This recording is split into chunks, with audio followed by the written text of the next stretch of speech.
relationship between our two countries. By standing together in war and in peace, this bond is the very foundation of our security, our freedom and our prosperity. The Bank of England keeps rates on hold and slows bond sales as Governor Andrew Bailey says the pace of future easing is now uncertain. And Intel shares surge after Nvidia takes a $5 billion stake in the ailing chip maker, with Jensen Huang describing it as an incredible investment.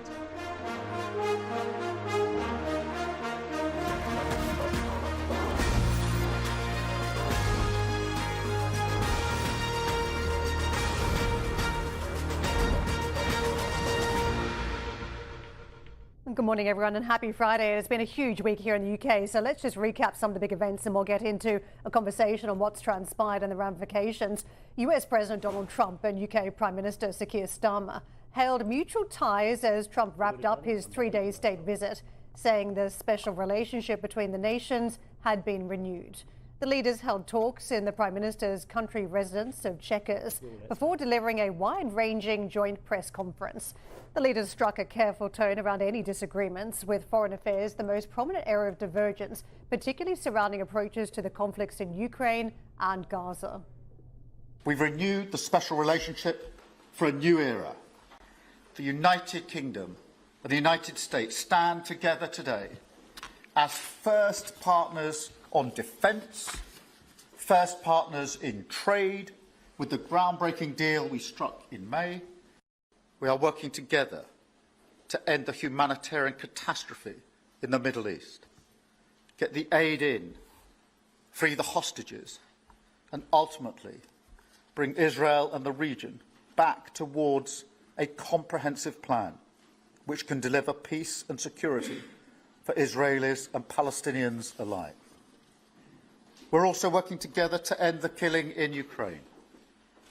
In recent days, Putin has shown his true face, mounting the biggest attacks since the invasion began, with yet more bloodshed, yet more innocents killed, and unprecedented violations of NATO airspace. These are not the actions of someone who wants peace. Deals were also firmly on the agenda, with Trump and Starmer signing a tech prosperity agreement aimed at boosting innovation in sectors from AI to nuclear energy.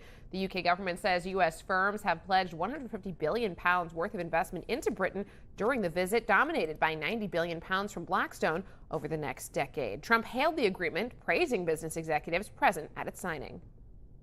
We're taking the next logical step with a historic agreement on science and technology partnerships, and this will create new government, academic, and private sector cooperation in areas such as AI, which is taking over the world.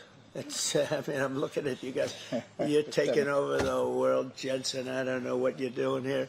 I hope you're right. All I can say is we both hope you're right. This new accord is already helping spur a massive wave of private sector deals worth over $350 billion alone, headlined by a $136 billion from Blackstone. That's very nice. Steve, thank you. That's why you have that location, I think. It's considered the best seat of the year. Yours is pretty good, too. It's been good morning, ladies. There has been way too much debate about whether the UK government, let me put it bluntly, is sucking up to the US and should be or shouldn't be. Well, that's just a puerile, non-real world argument. Of course the UK should be fostering as strong links as possible with everyone who is a liberal Western democracy as well, including the United States. Respect the office, respect the country. If you don't like the man, that's up to a lot of you out there, but you've got to respect the relationship as well. It's a non-argument, and I challenge anyone on that front as well. But here's the point. Keir Starmer is probably begging Donald Trump to come back. Please, just like Heathrow, trying to pull the plane back in again, because it's a distraction. It's a distraction, and actually it's something that's going quite well. The relationship with the US, whatever you want to say out there, is going quite well for the Brits at the moment. Special relationship or not, you know I have my issues with that term as well. It's going quite well. The reason why I say Keir Starmer should be begging Donald Trump to come back is because it's a distraction from the woes that he has in his reign or rule or what have you at the moment as the leader of the country. He's under immense pressure. And the latest data has just underlined what an absolute mess the government is in with its finances as well. Let me just come up with this. The public sector net borrowing for August, right? So let me just give you two figures before I do the big drum roll. The big figure in July was £2.82 billion. Net borrowing for the government in July was £2.82 billion. It was expected to go up. Okay, we knew it was going to go up in August as well. It was expected to go up to £12.8 billion. Okay, so last month, 2.8, expected to go to 12.8. It's just hit the wires at 18 billion pounds sterling. This government's fiscal position is, I was going to say in tatters, it's not far off. It's a mess. The number is enormous, the challenge is enormous, and it's like a lot of other countries where you have huge political discord as well. So getting to the right outcome, navigating the politics on the ground, incredibly difficult. And to your point around it being a non-argument about the overtures made to the Americans, I think you're probably in group think around the studio set. We're not really going to push back, but people across the UK will push back around that. And that's the sort of political backdrop we have right now, as you have governments trying to solve very difficult equations. To me, what was interesting that came out of this, the huge deals, the 150 billion, a lot of them tech. I mean, it's called Tech Prosperity Agreement, or a deal that we've got here. We need tech, we need prosperity, we need tech prosperity, we need the whole lot. And the reality is, if you look back to London Tech Week several weeks back, Jensen Huang was here as well from Nvidia, and he was on stage with Keir Starmer. At that point, he was amazed at where our infrastructure was, not amazed in a good way around the AI infrastructure. And so Keir Starmer could rally about £1 billion. That was about the amount he could raise to get the tech infrastructure story going. Now we're talking in by and large figures, very, very big numbers, multiples of that. So what has been forthcoming, very, very welcome for the UK to keep up and compete in an era where sovereign AI, supercomputers are going to be what the compute power is used for various countries. The other point I'd make here is that there's some domestic deals that have been happening, which goes to the heart of why this is significant. So Nvidia has had a couple of doors slammed in its face, namely with the Chinese market and the geopolitics that have happened. Trump has opened another door, namely Intel. And in the UK, if Trump is going to be opening and shutting doors for the UK, predominantly opening doors, then that is welcome news in an environment that is very difficult where the UK is struggling to find growth. Absolutely, and I think the optimistic take here is that all of this tech investment will lead to job creation in the UK.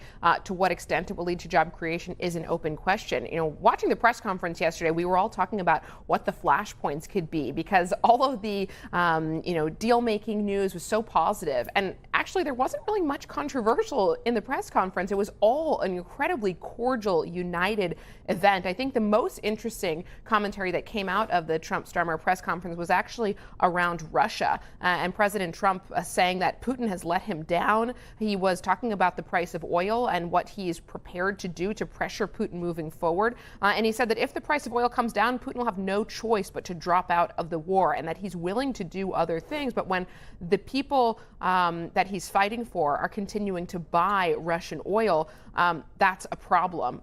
So basically, alluding to the Europeans continuing to buy Russian oil and saying, I'm only going to act and put more pressure on Putin if you stop buying oil. He said it's not fair to the United States to do that. And I thought that was really interesting. Nice roundup of the geopolitics. Coming back to some of the deal making, you mentioned whether the jobs will be forthcoming.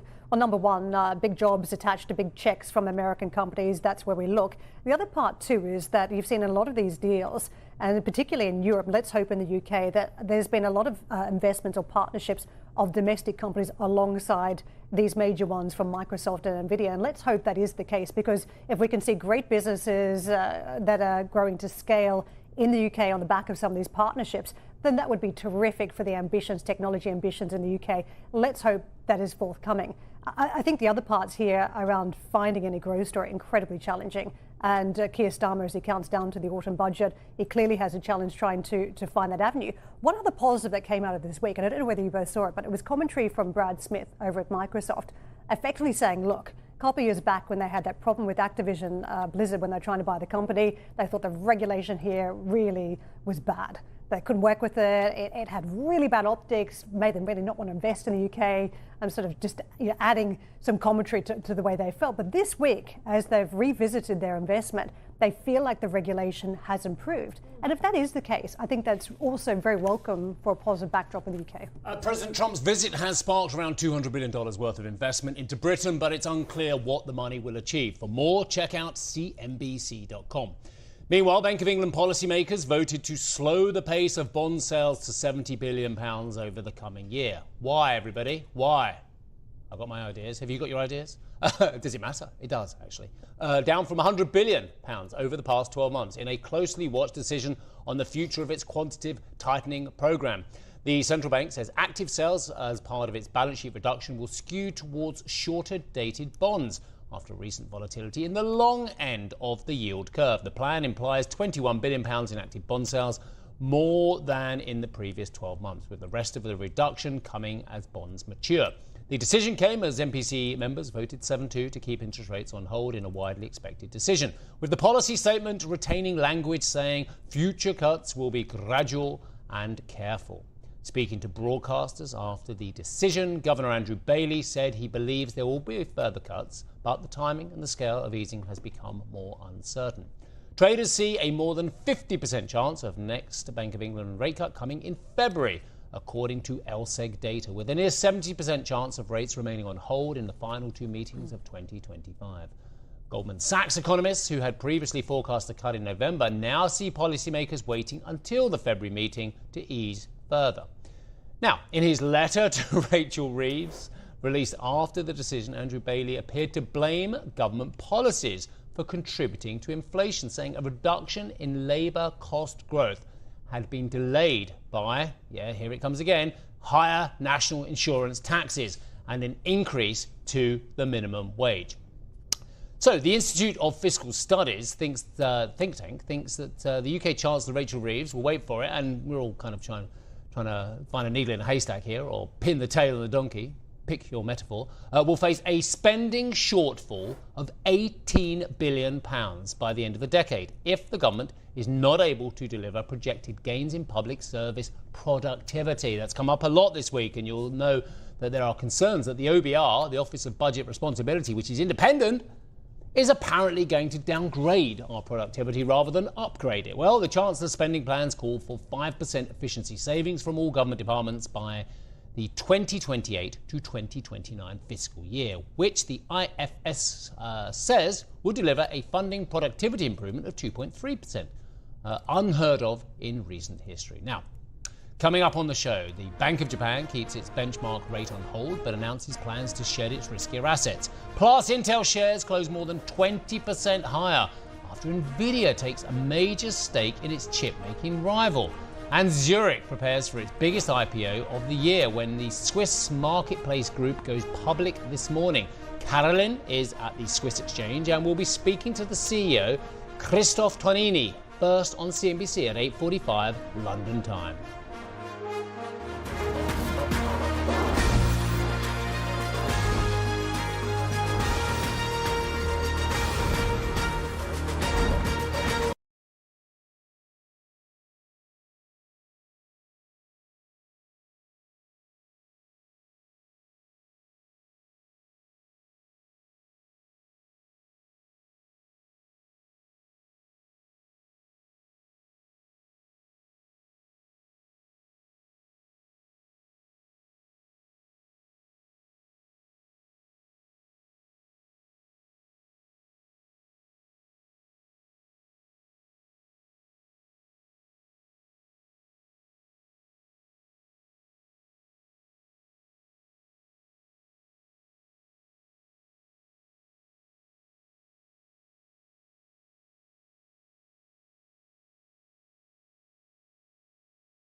Welcome back to the program. Nvidia will invest $5 billion in Intel as part of an agreement that will see the co-development of chips for PCs and data centers. Now, this news came through around noontime yesterday, and Intel shares surged following the announcement, posting their biggest one-day jump in more than 3 decades. You can see on your screens there, the stock closed at more than 22% higher. Huge news. Arjun joins us now with more. Arjun, take it away on the significance of this news. Yeah, I think it's important just to dig into what we're hearing on the partnership, what exactly the two sides are going to be working on. So we understand that Intel was effectively going to design these custom CPUs that will go into Nvidia's broader server architecture. This is based on Intel's x86 architecture, which is a competitor, of course, to ARM-based architecture as well on the CPU front. The two are also going to work on PC chips that will integrate Nvidia's GPUs, those graphics processing units as well. Now, if you think about Nvidia systems that are going into the data centers to underpin a lot of these AI applications, they are based on multiple different chips. Of course, those are based on the GPUs that Nvidia designs, but also the CPU component. To date, Nvidia has relied heavily on ARM-based solutions. Now it's bringing in another supplier in Intel, and this is good for Nvidia in the sense that it will allow them to broaden their supplier base, but it also does bring into question their relationship with ARM as well. On the PC front, this is probably good news for Intel. Intel's facing a number of challenges in its PC chip business, from challenges like AMD and like Qualcomm, which is a recent entrant into the space. So linking up with Nvidia could give it a little bit more technological firepower as well.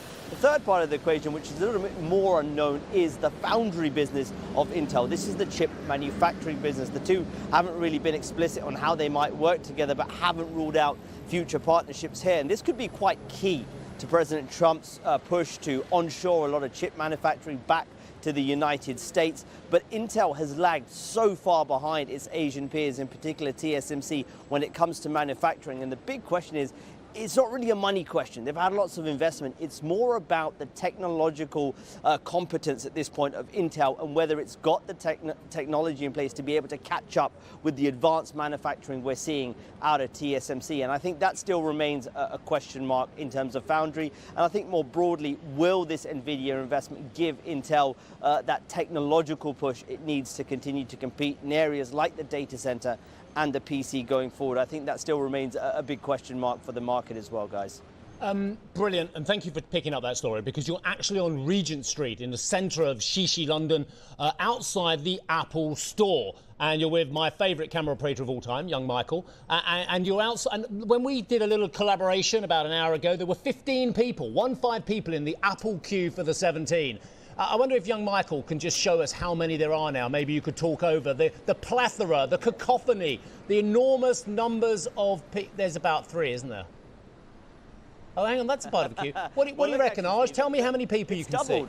It's doubled. I think there's about 30 people. So there's one line that was behind me, which you just saw now, where Mike is shooting at this point in time is another line, and there's a few more around the corner as well. I will say, look, it's still a very small amount of people. Important to keep in mind that Apple does this system where you put the pre-orders in online and you come and collect the phone. There's still a number of people who do line up to try to get the phone on the day, but it does feel, even though still a small number of people, it does feel slightly buzzier than previous years, I would say. So it'd be interesting to see. I'm going to try to talk to a couple of people to see why they're here, what they're buying, to get a bit of insight into that later. Your biggest difficulty is going to find someone who's not a member of the press, I think. But thank you very much indeed for that. Young Michael, young Arjun, thank you very much indeed. We'll come back to you a little bit later on. Well, a reseller maybe as well? Are there resellers there? I mean, every queue I see on Oxford Street seems to be a reseller's why would you be in the queue? What, you haven't got the internet at home? You haven't got home delivery? Or you live in the top of a tower block where the Amazon guy's not going to come up, or the Apple guy? I don't know. Tell me. That's why I wonder whether some are resellers for other markets. I don't know. Apparently, though, I will give it credit. In Orchard Road, I think it's Orchard Road in Singapore, there were 250 people there for the launch this morning. So there were a few. And usually hot conditions, a little bit steamier than the UK. Let's push on. IonQ has completed its acquisition of UK-based quantum computing company Oxford Ionics for $1.1 billion. The American firm, which says it aims to take ion quantum computing out of the lab and into the market, has also confirmed it would acquire quantum technology startup Vector Atomic. Lots of questions for Niccolo De Masi IonQ CEO. Niccolo, I might just get you to kick off and flesh out where you sit in the quantum universe, because it's the first time we've spoken to you. I know a lot of the audience out there have heard of quantum, obviously, but a bit like 6G, have no idea of the concept of it. So just flesh out where you sit and what some of these consolidation attempts mean. Yeah, so we're actually what I consider the 800-pound gorilla of the entire quantum industry. So I was the only company, for example, that was at Checkers yesterday with every other major CEO. We are about a $20 billion market capitalization company listed on the NYSE. We are 30 years in the making, and we are the largest company that's actually commercialized in not just the quantum computing sector, but also quantum networking, quantum sensing, and we've expanded up into space. So we're doing quantum key distribution, and quantum computing will be not just terrestrial, it will be up in the heavens as well with IonQ. A terrific summary there, and obviously one of the key tickets that you've had this week when it comes to the pomp and ceremony around President Trump's visit. When it comes to the UK market, we always think about this as having some sort of advantage in quantum. Is that the case? Do you see the UK being significantly more advanced, and is that the reason why you're looking to consolidate here? Well, I actually attended Cambridge University undergrad and grad, so I consider myself to be an honorary Brit. I've known Dr. Chris Ballance, the founder of Oxford Ionics, through mutual friends for quite some time. And so he and I put together, I think, frankly, the merger of the century, if you will, for Oxford Ionics to become part of IonQ. This has allowed us on a combined basis to really leapfrog ahead of all competitors. We think we have about a 5-year advantage in time, and we think we are able to make the world's most advanced machines, not just today, but all the way through into 2030 and beyond at a fraction of the cost of our competitors. So we really think it is a towering lead, and it's been a fantastic example of what President Trump and Prime Minister Starmer have wanted to see in terms of the transatlantic partnership and the special relationship where 1 + 1 doesn't equal 2, it equals, I always like to say 1 + 1 equals 30 in this case. We're really leading the industry on a global basis because we've combined forces. You can make the same argument when it comes to the technology advances. A little bit of tech here, a little bit of tech there, put it all together, and you get significant advances. So I want to ask you about what we're seeing today, these supercomputers, the AI infrastructure that has been embedded. When we had huge announcements in the UK yesterday around that. The fact that you've got hyperscalers that build a supercomputer, and then you can simply just plug into that supercomputer through cloud services. How does that bring forward quantum computing? Well, we actually have a unique architecture that will win not only on premise by itself, but it will also win as a data center technology. So we're running an analog of growth for IonQ that really much is really following Nvidia's trajectory the last few years. They started out as just a game company, then they turned into, of course, a neural network company and a data center giant. IonQ is on a similar trajectory where we are building quantum advantage, early quantum commercial advantage in a number of applications. We announced a 20x speed up just in June in partnership with AstraZeneca, Amazon Web Services, and Nvidia themselves. We've demonstrated quantum commercial advantage 2 other times in computational engineering earlier this year, and with a generative adversarial network, actually training an LLM to learn faster. So we believe we're going to deliver advantage for sovereigns such as the UK, who want to, of course, build potentially their own LLMs and take their own leadership position in classical AI. But more importantly, quantum's the future, right? We had CPUs for Intel. You were just speaking about that a few minutes ago on the program. We're in an era where GPUs and Nvidia, of course, are very important to the advancement of computational power. But ultimately, the QPU, IonQ's quantum processing unit, is going to be the future. We're already at the point, we unveiled our what's called 100-qubit system, our algorithmic qubit 64 system this past Friday at the NYSE at our Analyst Day. And it's already the equivalent of about 1 billion GPUs if you want to simulate it using classical techniques. And so it's going to inflect from here. It's going to become only more powerful henceforth.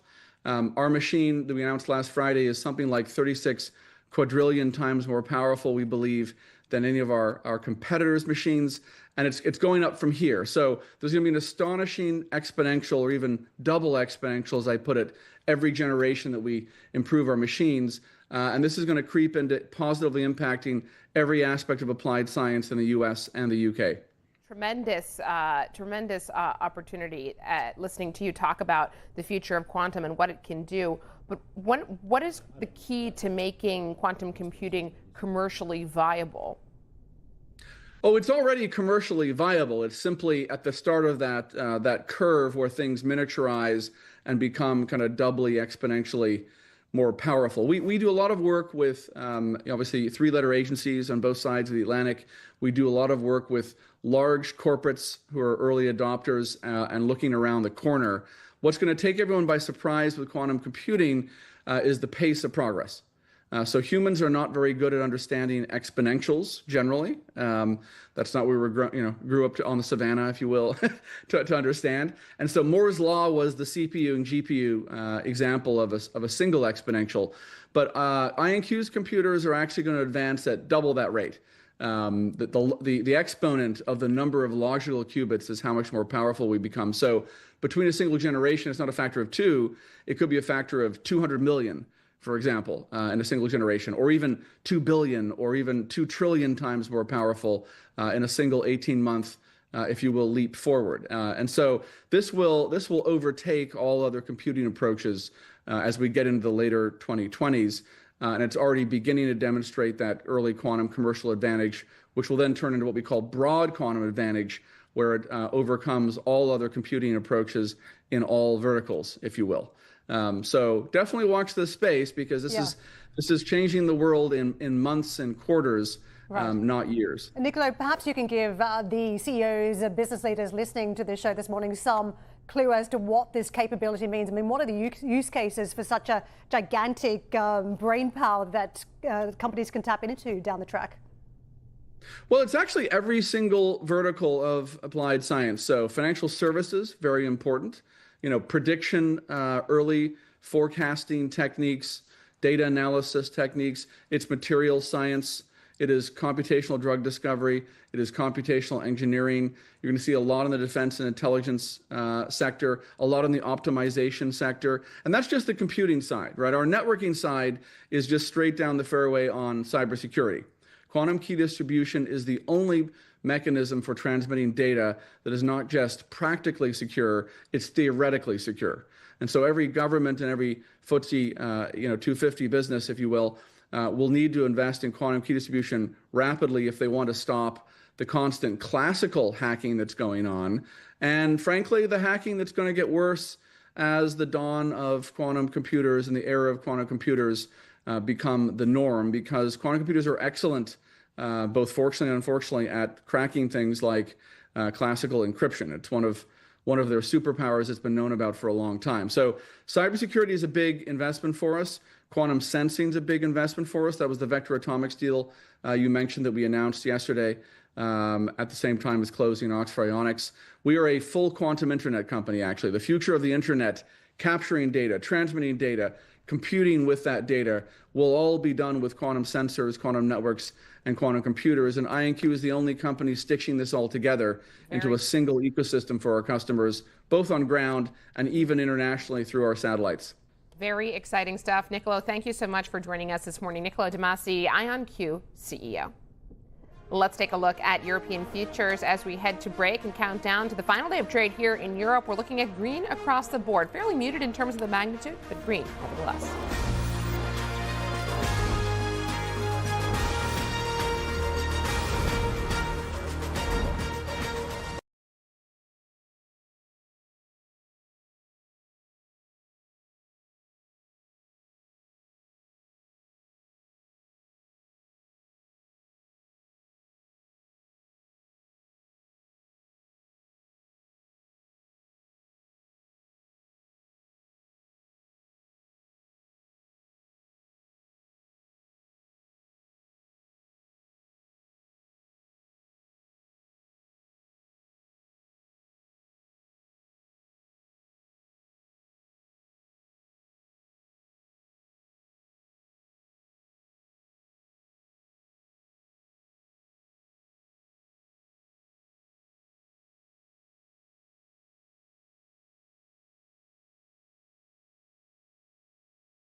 A very warm welcome to Squawk Box Europe this Friday morning with, who have we got? Julianna Tatelbaum, Karen Tso, and myself, Steve Sedgwick, and these are your headlines. President Trump concludes his state visit to the United Kingdom, hailing ties with Prime Minister Keir Starmer, as the two countries sign a tech prosperity deal, with the UK government heralding it as the biggest investment package of its kind. There's so much to celebrate in the special relationship between our two countries. By standing together in war and in peace, this bond is the very foundation of our security, our freedom and our prosperity. Well, the Bank of England keeping rates on hold and slowing bond sales, as Governor Andrew Bailey says the pace of future easing is now uncertain. And Intel shares surge after Nvidia takes a $5 billion stake in the ailing chipmaker, with the CEO Jensen Huang describing it as an incredible investment.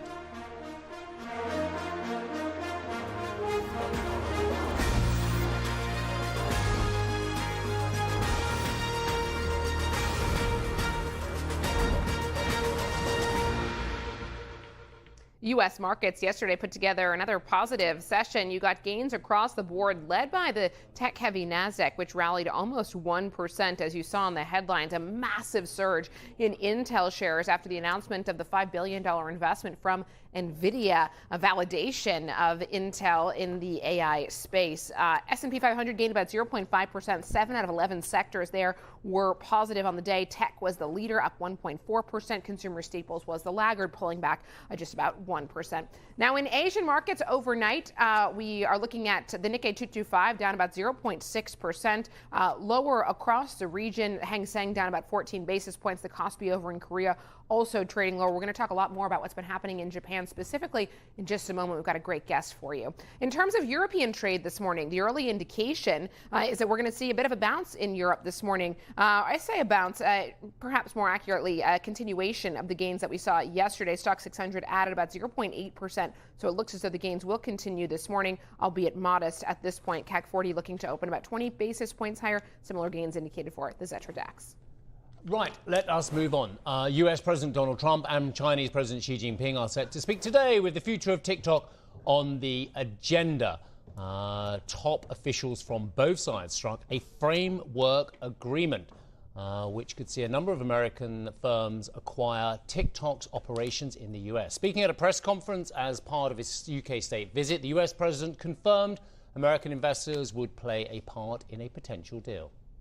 What we're doing, and we're speaking to President Xi on Friday to see if we can finalize something on TikTok, because there is tremendous value, and I hate to give away value, but I like TikTok. It helped get me elected. We're doing it in conjunction with China, but we are getting, the United States is getting a tremendous fee plus, I call it a fee plus, for just making the deal. And I don't want to throw that out the window. It'll be owned by all American investors and, the best investors and the very rich people and companies are going to be owning it. Very, very straight, very legitimate companies, and really companies that love America. So they're going to be owning it. It's a big thing. And on a much bigger scale, and probably that's why we were able to get that, but on a much bigger scale, we're pretty close to a deal. We may do an extension with China, but it's an extension based on the same terms that we have right now, which are pretty good terms. Right, the Bank of Japan has kept its short-term policy rate on hold at 0.5%. However, the bank announced plans to offload several of its riskier assets. Okay, including ETFs, it won't be all of them, by the way, and REITs. It won't be all of those either, I doubt, as it continues to unwind previous stimulus measures. There's a lot of stimulus measures that are still in the Japanese market, so that'd be interesting. The Nikkei slipped into the red on the back of the decision, whilst the yen is up against the dollar. Well, look, I want to go back to the China story, if I may start off with Jiang Wang, who is the Chief Economist, Asia Pacific and Global Head of the Capital Markets Model at Vanguard. Lovely to see you. I do want to go back to China before we talk about Japan, if we may, because there are two legs. I'm being very blunt here. There are two legs to the Chinese growth story, getting it back on track. The external story, the export story, and the domestic story. Yes. Both, it would be great to see proliferating and doing well, but I'm afraid to say I think the Chinese consumer is such a canny person after what it's been through. It's refusing to play ball with the government as well. Right. But more importantly, what do you think about those two props and whether they are beginning to fire again or not? Yeah, I think when you look at the Chinese economy at the first half, right, it was actually surprisingly resilient, right? I think that's where you're seeing consumption and, exports was doing really well at the first half of this year, but I think both of them are actually transitory, right? You think about exports, a lot of that is because of, front loading, right, ahead of the, tariff hikes. Then on the consumption side, a lot of part is also front loading because of the consumer goods trade-in program. That's front loading the future demand. And then as a result, there will be paybacks, in the second half and also probably into 2026. Yeah, they always say that generals are fighting the previous war, and I feel like that about consumers. The Chinese consumer, just like other consumers around the world at different times, has just been through a hell of a shock. Their stock market performance has been wobbly. Their second properties and first properties, it's been pretty tough as well. They're concerned about the growth of the economy and the slowdown we've seen as well. Why wouldn't they save? I think when you look at the Chinese household sector, one thing I would have to say is the fundamental is very weak, right? I mean, that's where you see the saving rate continue to remain elevated, right? When you think about the three things, I look at any consumer, right? Employment and income growth. That is where you see China's labor market is particularly weak, right? So you don't see consumer has a lot of confidence.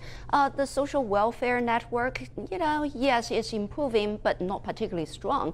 In China, there's a lot of precautious saving incentive there as well. And when you think about wealth effect, yeah, stock market rally a little bit this year, but not every Chinese consumers invest in stock market. Housing market is actually 60% of household wealth, and that housing price continue to decline. So look at the fundamental side, you just don't really see any strong impetus for the Chinese consumption. Based on what you're saying, I'm surprised there's been a re-rating of luxury lately because there's also not many Chinese tourists over here. I want to segue to Japan because for me there's such a significant story that crossed today. The fact that the BOJ now selling some of those ETFs and what we've had 2.2 billion annually, current market value of about 4.2 billion. Right. This is incredible. BOJ has been such a heavyweight in the market, about 7% of the total market value of those Japanese stocks. And I've got to say, just about every major fund manager we speak to that's investing globally is in Japanese stocks. They like it, they want more of it. Right. But if you've got a ready seller there, and you have a BOJ backing out with its ETF position, surely that's somewhat of an issue for the market to think about. Oh, well, yeah. I mean, I think, the first thing I would say, the announced, offload of the ETF is the magnitude is rather small, right? So I think that kind of shows you the kind of policy approach that BOJ has always been taking, trying to be gradual and cautious because they don't want to, spoil the economic expansion, the inflation story, right? After the economy has been living with zero negative interest rate for so long, right? But on the other hand, when you look at the fundamental, inflation pressure continue to build up, right? Today, the CPI data was showing that the BOJ core was still running around 3.3%. Yeah. That's pretty high, right? So underlying inflation pressure is still there. So this is where you see that BOJ will continue to normalize its monetary policy. I mean, even they hold the policy rate unchanged. There's two dissenters. Two dissenters, right? I wanted to get to that, but for me that was fascinating because if you look at a lot of other central banks and even to the Bank of England, there's been a lot of ammunition banked for the next crisis. Interest rates have gone up. Right. QT has been enacted by a lot of central banks. Right. But if you look at Japan, the steps that it's made away from extraordinary monetary policy, they have been very faint steps. So what ammunition does it have for any other crisis were it to hit? And we know that's probably simply a matter of timing. Right. Is that part of the argument for some of the policymakers? They need to bank some ammunition for the next crisis? Yes, totally, right? I mean, especially for Japan, who've been suffering from this liquidity trap for 3 decades. They know it very well, right? So this is where they need to normalize. I think this is where the fundamental support BOJ to continue its gradual normalization towards its a neutral rate. The question is when, right? I think especially recently a lot of domestic political turmoil, right? And then BOJ want to take a wait and see mode to assess the tariff impact. Probably would delay some of the timing of the next hike, but I don't think that will change the direction, and we will actually expect continued normalization. Can I just say something before you come in? You just said core Japanese CPI is 3.3%, yeah? And we're talking about normalizing to the upside. core US inflation 3.1%. We're talking about rates going down to 1% potentially. Just the irony was there for me, please. Yeah. Yeah, I think that's interesting. But I think for Japan, this is a country, right? In the past, they've been living with 30 years of, deflation or low inflation. So BOJ is trying to establish their credibility that they can actually bring inflation back to 2%. Yeah, I remember having this conversation with Kuroda-san a decade ago, and he said, if we're in this mess now, then we really are going to be in a mess, and 10 years later, we are. Let me come back to China, because I think for our European investors, there's a huge open question around if and when we do see a pickup in the Chinese consumer. So I think we can't talk about it enough. And part of the reason that the Chinese equity market has done well this year is because it seems investors are banking on more stimulus coming through from authorities. What are your expectations specifically around stimulus in the coming quarters? Right. I think this is an interesting part is that. You saw that the fundamental actually is pretty weak, right? Last 2 months data was not strong. But on the other hand, the stock market was continued to rally. I think that's exactly because of anticipation of more policy stimulus. But I think in the very near term, I think the market may be disappointed because I think policy will continue to remain in a very reactive and also gradual, approach. Because I think policymakers, they just want to wait for concrete evidence for growth slowdown. At this moment, yes, we know domestic demand is weak, but on the other hand, export is still holding up well, and that sustained the industry production, output. So as a result, the GDP number could still look pretty decent, and they shall be able to achieve their 5% growth target for this year. And just lastly, I saw a data point this morning from South China Morning Post that China's urban youth unemployment rate has hit its highest level since 2023. Right. And that seems to be a record, depending on how you look at it. The number itself, I see Is it in the 20s again?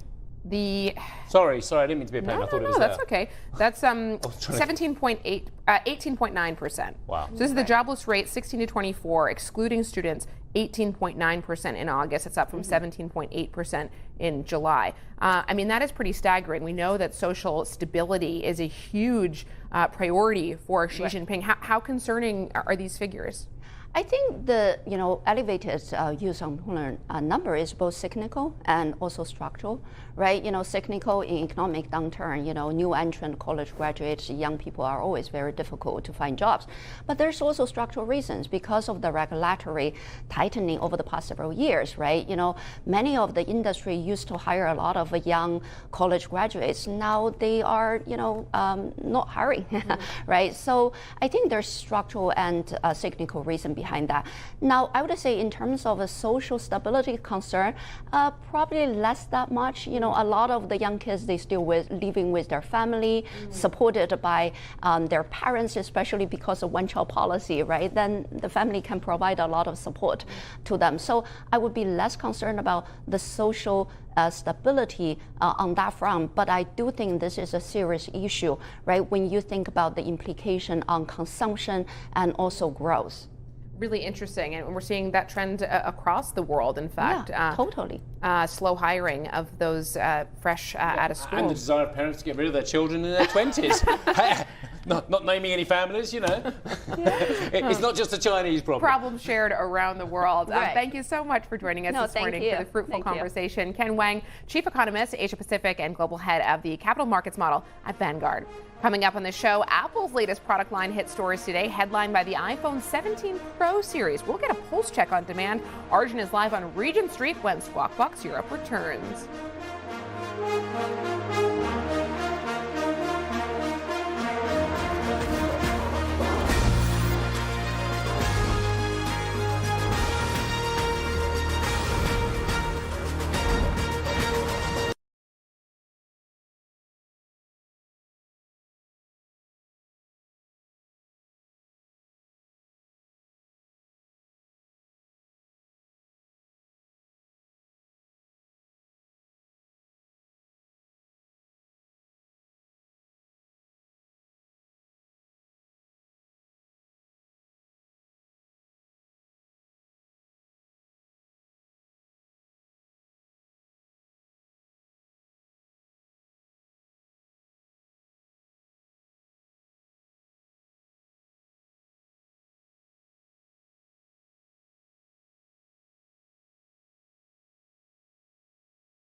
Apple's latest product line is hitting the stores and digital shelves today, headlined by its new iPhone 17 Pro series. Well, Arjun joins us with a guest. Arjun, I know that this is all about the camera plateau, gigantic lens, and in fact, some of the other big Chinese players like Xiaomi have been doing the same and putting a screen in. So it's the new focus for customers buying phones.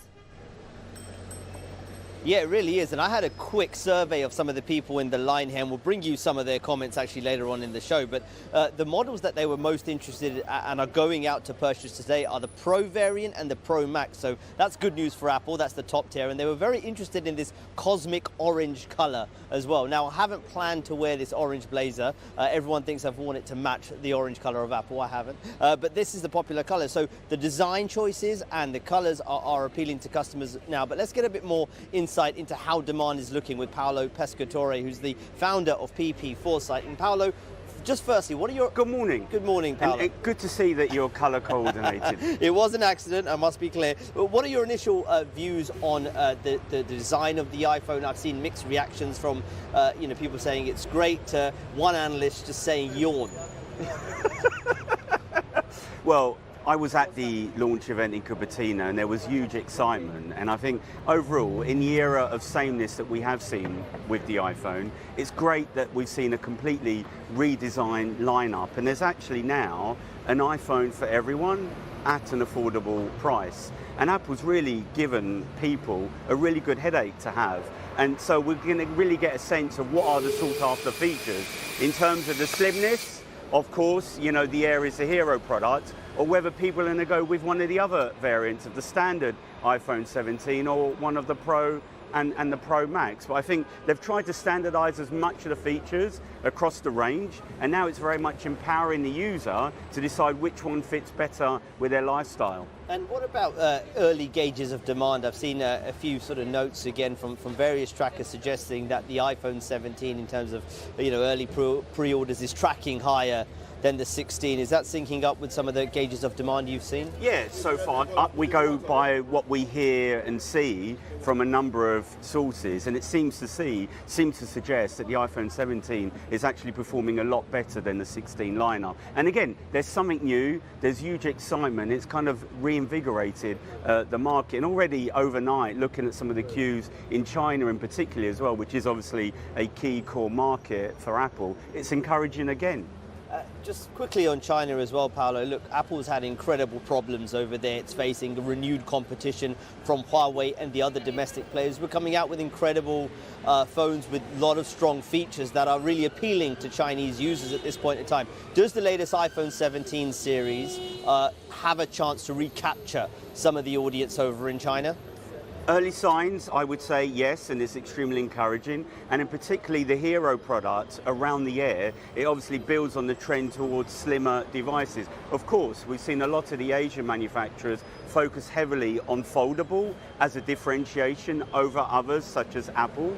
So at least then this paves the way for a future foldable device. So it brings something different that people are very much looking forward to actually getting their hands on. Do you think this Air product could be the stepping stone to Apple launching a foldable? For sure. We're getting to a point where we're probably 1 or 2 steps away to a completely a device that's portless, that very much opens the way to that foldable. Again, it's very much a nascent category. Samsung, we're up to what, the 7th iteration now with the Fold and the Flip. So still, it's early days to actually gauge that demand amongst the Apple. And Paolo, can't talk about Apple these days without talking about AI and Apple Intelligence and how disappointed more broadly investors have been with Apple's efforts early on in this space versus, say, Samsung and Google with what they've been doing on their devices as well.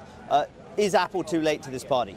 I would go the other way round. I think Apple really should have taken a much more cautious approach and take a wait and see, given the relationship that it has with customers. And let's not forget, the iPhone is a really core product for customers. They can't get it wrong. And I think, clearly the position of Apple Intelligence in the early days was wrong, and they've very much taken a step back in the way they introduce this to customers. And let's be honest, if you look at most customers nowadays, AI is not a sought-after feature, and it doesn't remain high in terms of the decision-making process when you're buying a new device. Paolo, thanks so much for your insights and thanks for joining me this morning. That was Paolo Pescatore, the founder of PP Foresight. And in just a few minutes, guys, I'll be heading into the store when the doors open in around 7 minutes or so. And we'll bring you some more sort of live shots from inside and some of those comments that I've been speaking to some of the customers here as well. For now, back to you in London. It's not exactly first day of the sales at Harrods, is it? But anyway, thank you very much indeed for that. Moving on, Swiss Marketplace Group is preparing to list in Zurich today, pricing shares at the top end of its range at 46 Swissy and a valuation of $4.5 billion. Now, Caroline joins us and we're going to whisper because, Karen, I think you're going to be talking over a lot of speeches behind you. Well, I'm going to do it anyways. We are gearing up for the biggest IPO of the year, not just here in Switzerland, but in Europe overall. And this is the biggest tech IPO happening in Europe since 2021.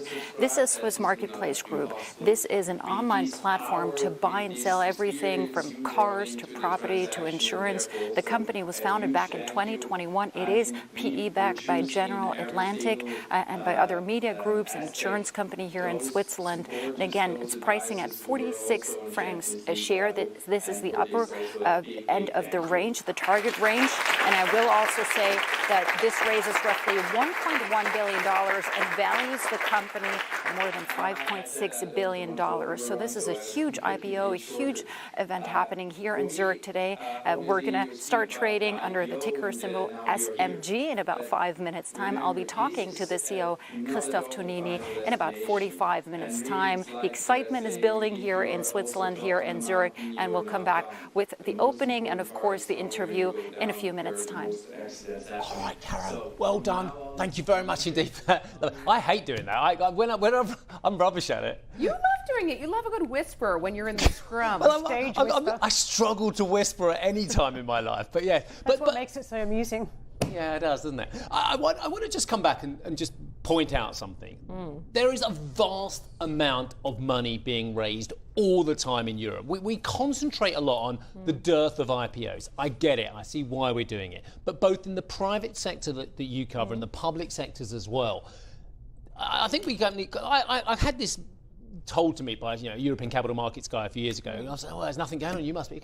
There's loads of money being raised in secondaries and tertiaries and what have you, all kinds of money, or re-rolling over debt, convertible bonds coming to maturity, and then just, again, a new product being set up as well. So we concentrate a lot on the IPO. I think we need to be wiser about it and smarter about it and say, look, yes, that's the trophy stuff, but there is an enormous amount of money being raised by European companies in Europe. We had Omovio this week as well, the spin-off from Continental, so some deals are getting done. But I think one of the biggest issues that I uncovered this week was around the IPO story, where it's so difficult for startup companies because of the multiple regulations across countries. So if they need money quickly, particularly around AI, it's very difficult to raise that money through the IPO process, and that's a problem. I think we're seeing a lot of companies opt for JVs, and we've got an interesting guest later on the program talking about the move we've seen for companies to engage in these strategic partnerships rather than standalone deals, rather than full acquisitions because of the uncertainty around the macro environment. But they still want to do deals, just taking a different form.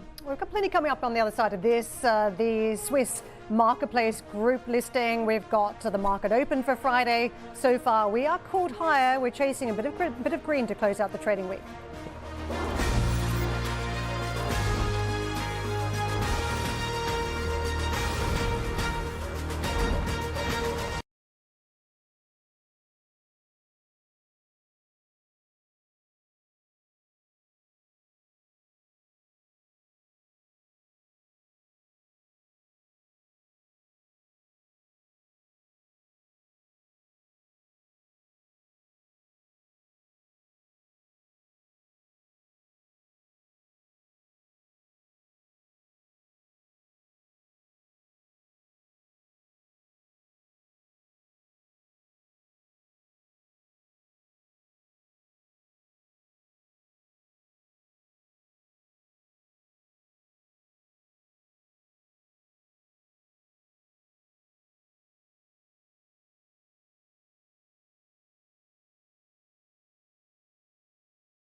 Welcome to Squawk Box Europe. It's 8 a.m. here in London, 9 a.m. CET, and stock markets across Europe are opening up for trade. We've had a fairly flat trading week for the benchmark, the Stoxx Europe 600. In the context, we've seen fresh records stateside and a little bit more momentum in those US boards versus here. We do have some news that we're chasing out of Switzerland today. We are looking at live pictures there from the Swiss Marketplace Group.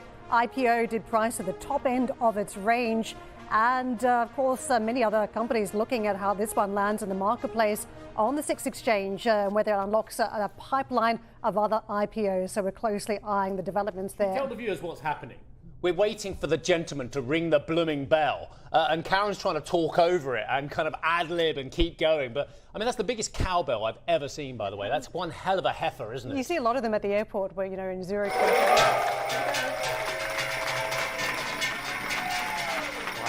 That was well worth. Thank you, Adam, director. That was so worth waiting for. I'm waiting for the cows to come racing in now. Is that what happens when you ring the cowbell?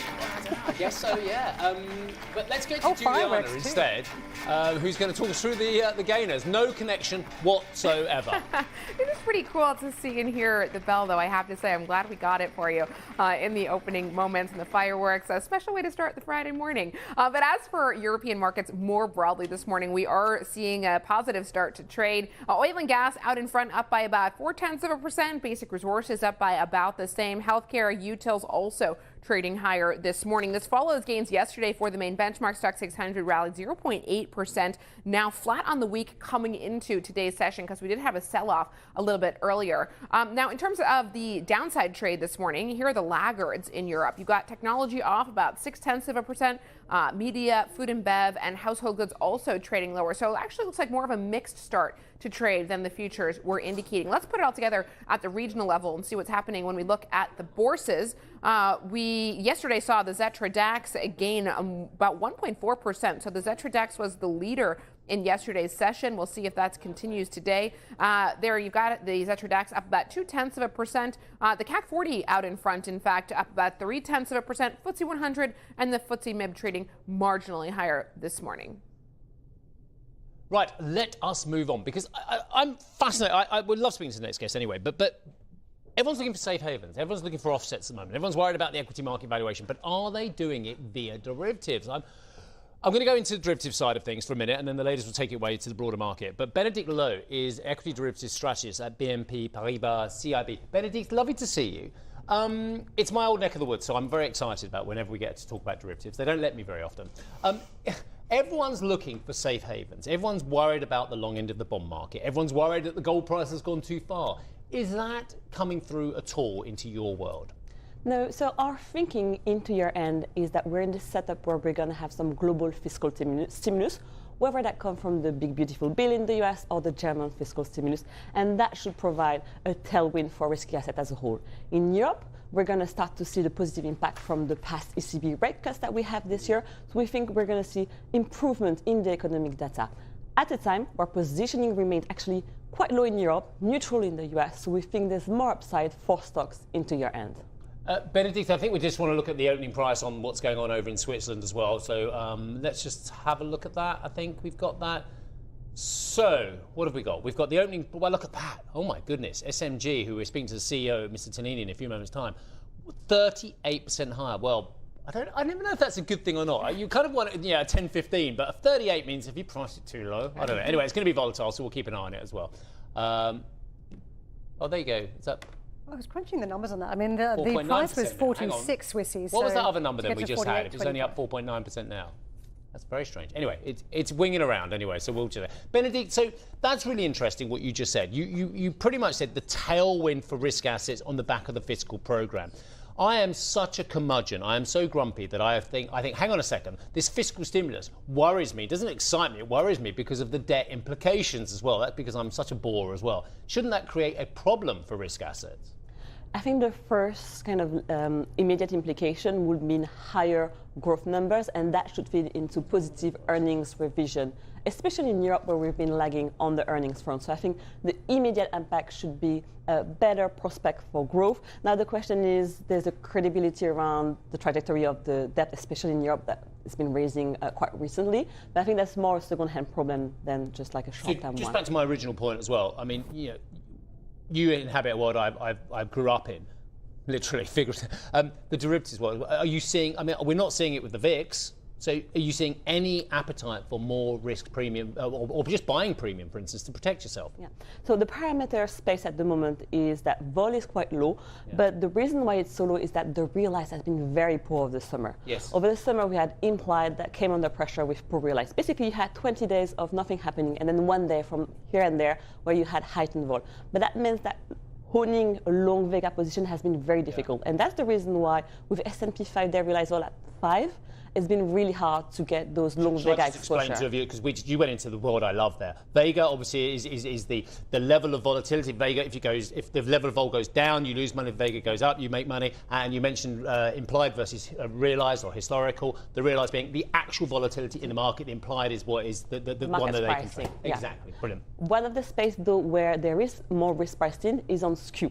So especially if you look at the US space. You're just taking me into wonderful skew. They don't let me talk about skew on this show. Okay, there you go. Skew is as you go away from the at the money, the tail picks up. The tail picks up, exactly. So if you look at downside vol, there's actually a lot more risk Really priced into the US, especially more so than in Europe. Thank you. I've had my shot of Greeks. I've had my shot of option terminology. Now we move on. Can we do the who in this part of the conversation? Because if you look at the US stock market, it looks like there is absolutely no fear factor whatsoever, record after record. But having just peeled myself away from the Bank of America conference this week, a lot of the big players were talking about the risk levels not being right, that in fact they're much more concerned than what is reflected in some of the major stock markets. And it was the likes of Man Group, so one of the biggest hedge funds on the planet, Allianz, one of the biggest insurers on the planet, both worried about risk levels. So if we talk about the who here, who's getting it right, who's getting it wrong? Yeah, I would say that it feels uncomfortable, especially when you look at the level of valuations in the US, where you have PE ratio that are well above 20.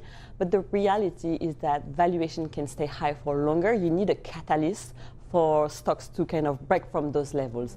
At the moment, when you look over the next few weeks, you have last tier one catalyst, probably the next NFP, and you already see that in the vol pricing, where there's some risk pricing on the next NFP, would be quite important data to watch. But over the coming days, there's just less catalyst to derail the stock rally that we've seen recently. To that point around the macro, it felt as though there was some sensitivity around the central bank decision this week. We went up and we went down in the day and went back up again. It felt as though the market was just a little bit concerned about any hawkish narrative coming through from the central bank, and we've had so much positioning around all the doves and Trump's appointees. There is a view that, look, interest rates are going down. But do you think if we don't get the rate reductions, and if we do actually get some sort of hot CPI numbers coming through on the trade front, that could be a catalyst for the market to see more volatility? Yeah, I think a lot of positive news is already in the price. The market is priced to perfection, especially on the US side. So there is some room for disappointment if the inflation data picks up more than expected, or if the Fed is unable to do the 2 extra cut that we expect them to do into year end, and there might be a repricing of market expectation. Now, our economist's view into year end is that the Fed will be able to cut 2 more times. So the backdrop is when the Fed cuts rates and there's no recession that follows, it tends to be quite bull for stocks. So that's our thinking for now. When it comes to investor positioning, it feels like a lot of investors right now are reluctantly long the market because the data is weakening, valuations are high, as you said, but ultimately you don't want to fight the Fed. If history is any teacher. So where is the pain trade right now, given that it does feel like investors want to be bearish, but they've just learned their lesson over the last couple of months? It just doesn't pay off. Yes, exactly. So it feels uncomfortable, is what I would say. But the history books tells you that you don't want to fight the Fed. So I think looking at positioning on the option space, where you reduce your exposure, you're less impacted if there's a downside move, but you position your optionality, looking at call spread on the upside, makes a lot of sense in this environment where there's still a lot of uncertainty, where conviction on how to chase those markets is quite low. This is probably the space that you want to position in.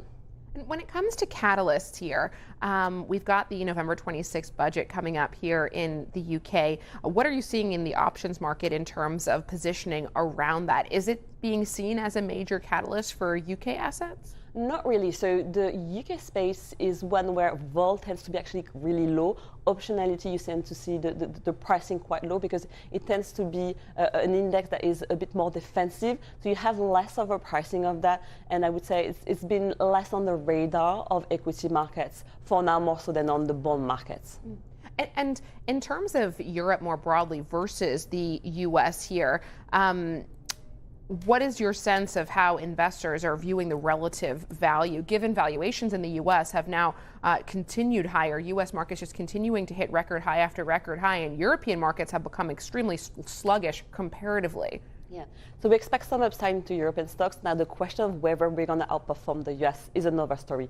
The reality is when you look at the US setup, they're going to have probably 2 more rate cuts into year end. They have the fiscal stimulus, they have the AI story that is still on fire at the moment. So it's quite tricky to position at the moment for those outperformance of Europe when we don't have those kind of big driver in terms of price action. Also, when you look at past data, when the Fed cut rates, they tends to be strongly positive for your stocks. So probably both higher, but harder to position for outperformance of Europe over US. I'm very interested, actually. I'll do one more cakey kind of question. You talked about implied versus historical versus realised as well. Just compare to me what we're seeing in the US versus European in terms of that options activity as well. I know a lot of my US friends are very, very active in that market as well. In Europe, it tends to be slightly less so as well. Is there an arbitrage that our viewers might be interested in between the levels of vol in the US compared with Europe? So in terms of vol levels, there's not that much difference. Where the difference is more is on skew, where the downside vol is priced at higher level in the US, and it's been for a while, versus Europe. Right, so let's just explain that. The American investor is willing to pay more for the insurance policy for far out of the money options, exactly. So the optionality than the Europeans are prepared to pay. Because there's been such a stellar performance that people have been more ready to hedge.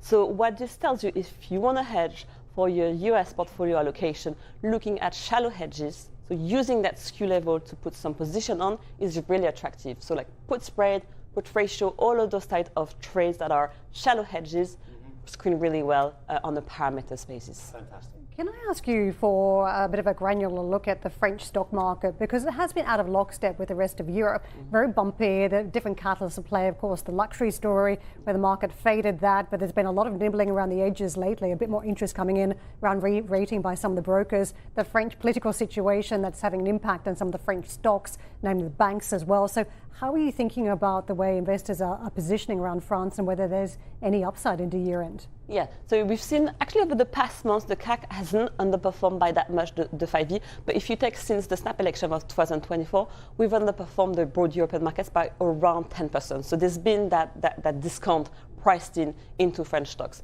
Part of that is due to the luxury theme, where we expect some pickup into year end, so we're positive on that. Now the reality is the biggest concern, I think, for the stock market into year end is whether or not we're going to see increase in taxes.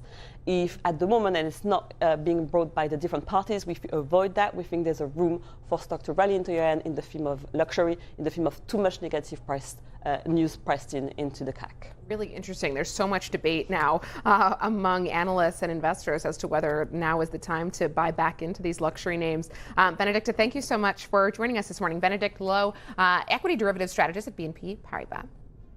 Coming up on the show, Apple's latest product line hit stores today, headlined by the iPhone 17 Pro series. We'll get a pulse check on demand. Arjun is live on Regent Street when Squawk Box Europe returns.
Right, let's have a look at where this SMG listing with the big cowbell is trading at the moment.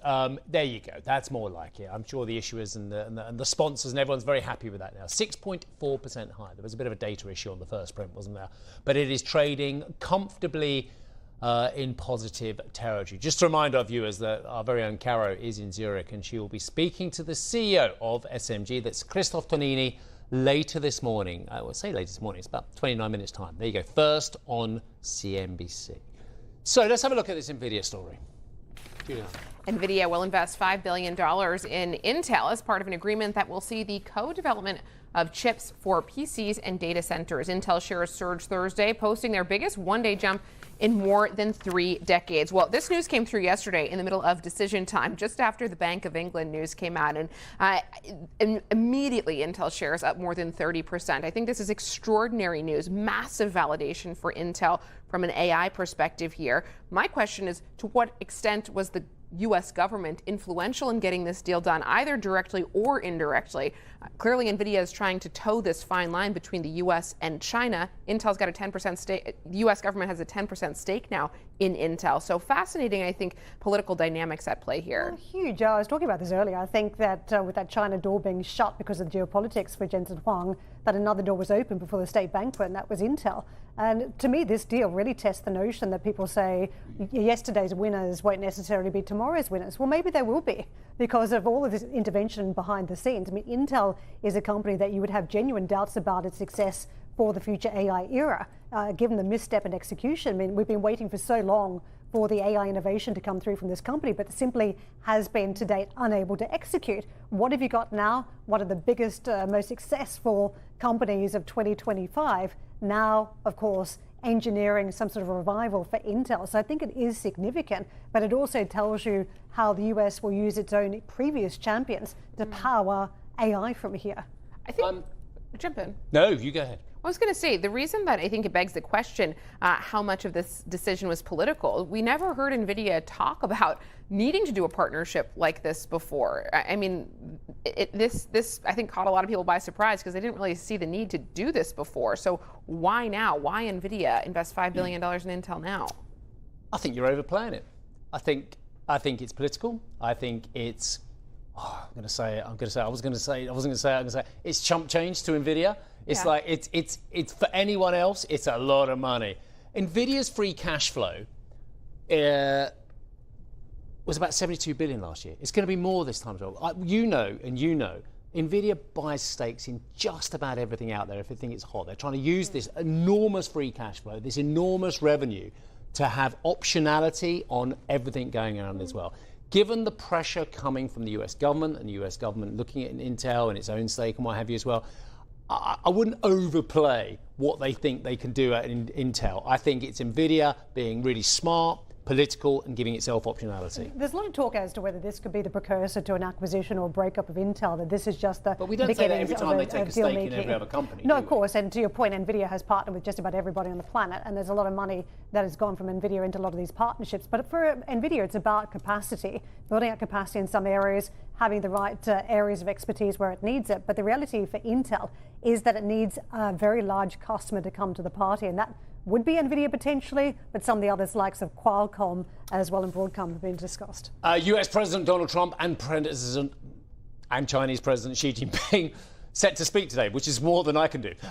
Beautifully written there. With the future of TikTok on the agenda, top officials from both sides struck a framework agreement which could see a number of American firms acquire TikTok's operations in the US. Speaking at a press conference as part of his UK state visit, the US president confirmed American investors would play a part in a potential deal. What we're doing, and we're speaking to President Xi on Friday to see if we can finalize something on TikTok, because there is tremendous value, and I hate to give away value, but I like TikTok. It helped get me elected. We're doing it in conjunction with China, but we are getting, the United States is getting a tremendous fee plus, I call it a fee plus, for just making the deal. And I don't want to throw that out the window. It'll be owned by all American investors and, the best investors and the very rich people and companies are going to be owning it. Very, very straight, very legitimate companies, and really companies that love America. So they're going to be owning it. It's a big thing. And on a much bigger scale, and probably that's why we were able to get that. But on a much bigger scale, we're pretty close to a deal. We may do an extension with China, but it's an extension based on the same terms that we have right now, which are pretty good terms. Apple's latest product line is hitting the stores and digital shelves today, headlined by its new iPhone 17 Pro series. Let's get to Arjun for more on this. Arjun, Wired is describing this as a drastic upgrade over its predecessors. I know you've been the iPhone skeptic for many years in the room. What do you think? Is it drastically different? Look, I think it's different enough that there's a lot of people here who are willing to upgrade, and that's pretty key. Look, we've had a mixed initial reaction from the analyst community to the device, with many saying it's in line with expectations, others saying the redesign is key, and others saying there's not too much different. But actually, just looking at the people who were lining up today, there seems to be a lot more than there were last year. And just from some of the people I spoke to in the line, they were quite keen on buying the Pro and Pro Max, the more expensive variants of the iPhone, which of course is very good news for Apple. What do we know about early demand? Well, there's been a few notes circulating, one from Morgan Stanley suggesting that iPhone 17 lead time analysis suggests that demand is higher than the 16 as well. Counterpoint Research also saying that there's strong demand for the Pro and Pro Max models. And over in China, we're seeing strong pre-orders on JD.com, one of the big e-commerce platforms over there. The question is, who will be upgrading? I had a chance to speak to a couple of people in the line today to ask why they're here and what they're planning to buy. Let's just listen in. For the last 5 years, I've been in a pattern of constantly upgrading my phones, because every year Apple's always bringing something new to the table. There's new innovation, whether it's like the vapor chamber, the colors. So I just love having that experience with Apple every year. I'm a bit of a content creator, so I'm needing that camera and also the battery. I thought about going for the Air, but I don't know whether or not the battery's going to be able to hold up. And that single camera, I don't know, it's just a little bit off-putting on the back, that's all. So there's going to be a couple big categories of upgraders, right? There's those who upgrade yearly, like you heard there in those Vox Pops just now. But also there is a large portion of iPhone users who haven't upgraded in a very long time. Morgan Stanley estimates that the iPhone replacement cycles currently are about every 5 years, which makes owners of the iPhone 12, which was the last time Apple saw, what analysts call a super cycle, big surge in revenue off the back of the iPhone, the natural cohort of users potentially upgrading. Webrush Security says there are around 315 million iPhone users that have not upgraded their phone in 4 years. What was interesting, and we'll bring you more of those sound from the people in line later on, was one of them said he was very tempted by buying the Samsung Galaxy Fold, the foldable phones, but was put off because he's stuck in the Apple ecosystem. And that is a critical point. Never underestimate the stickiness of the Apple user base. They are in the ecosystem, they're using all of the Apple apps, and that is often a key reason for many of these people to stick with the iPhone, even if the products don't have drastic changes to design as well. And of course, we're going to talk about Apple Intelligence. It's the big AI product that Apple had promised for the last year or so, which hasn't really met market expectations at this point in time as well. So there's a big focus going on, but it seems at this point the big design and redesign in the iPhones has been enough to bring people out to upgrade at this point. Now we just wait and see whether that sort of early indications of demand does translate into a big boom in sales for the Cupertino giant. For now, guys, back to you. Arj, we're loving the Vox Pops. Great to hear from people in the queues. Thank you for bringing us those. Meantime, in France, hundreds of thousands of people took part in anti-austerity protests across the country Thursday, urging President Emmanuel Macron and Prime Minister Sébastien Lecornu to scrap looming budget cuts. According to the General Confederation of Labor, 1 million people took part in what was a day of national strikes and protests against the government and its austerity plans. The strike poses another challenge for France's new prime minister as he works on a budget, with public sessions of the French National Assembly set to resume on Monday. Charlotte, wrap up for us how the protests, how the strikes compared to expectation in terms of scale, in terms of disruption.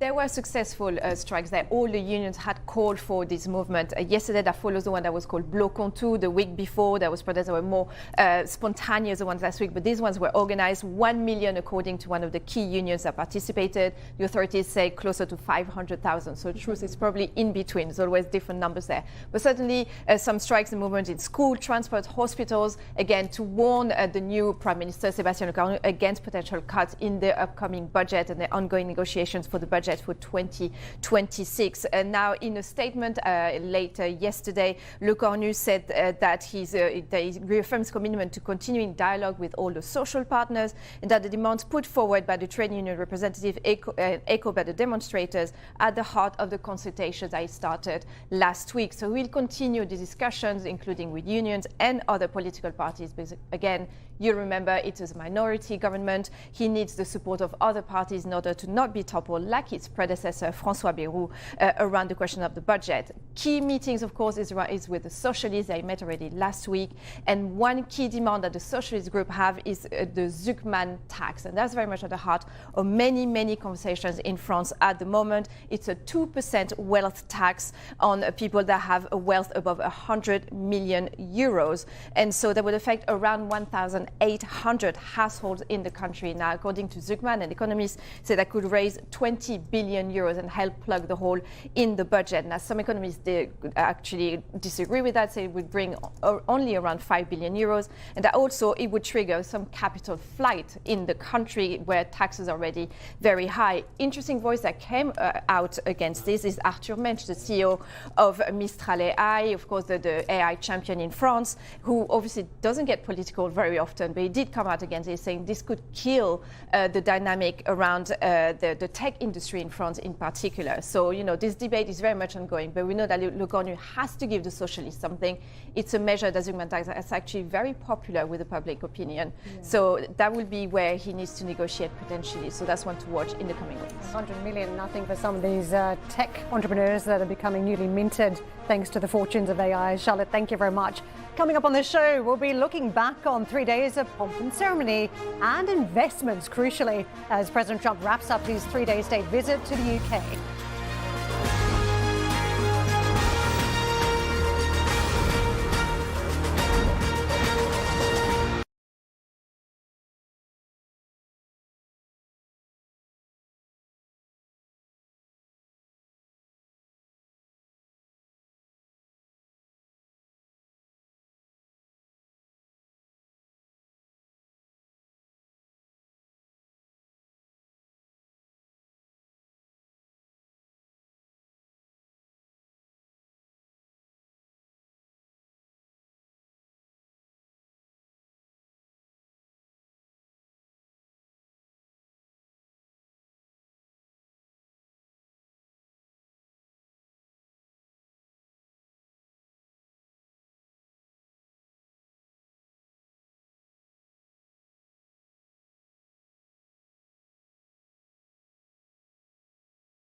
Welcome back to Squawk Box Europe. I'm Julianna Tatelbaum with Steve Sedgwick and Karen Cho, and these are your headlines. President Trump concludes his state visit to the UK, hailing ties with Prime Minister Keir Starmer as the two countries sign a tech prosperity deal, with the UK government heralding it as the biggest investment package of its kind. There's so much to celebrate in the special relationship between our two countries. By standing together in war and in peace, this bond is the very foundation of our security, our freedom, and our prosperity. Swiss marketplace group shares jump in Switzerland's biggest IPO in over a year. We'll hear from CEO Christoph Tonini shortly. And UK government borrowing jumps more than expected in August, now tracking ahead of official projections in a fresh challenge for Chancellor Rachel Reeves.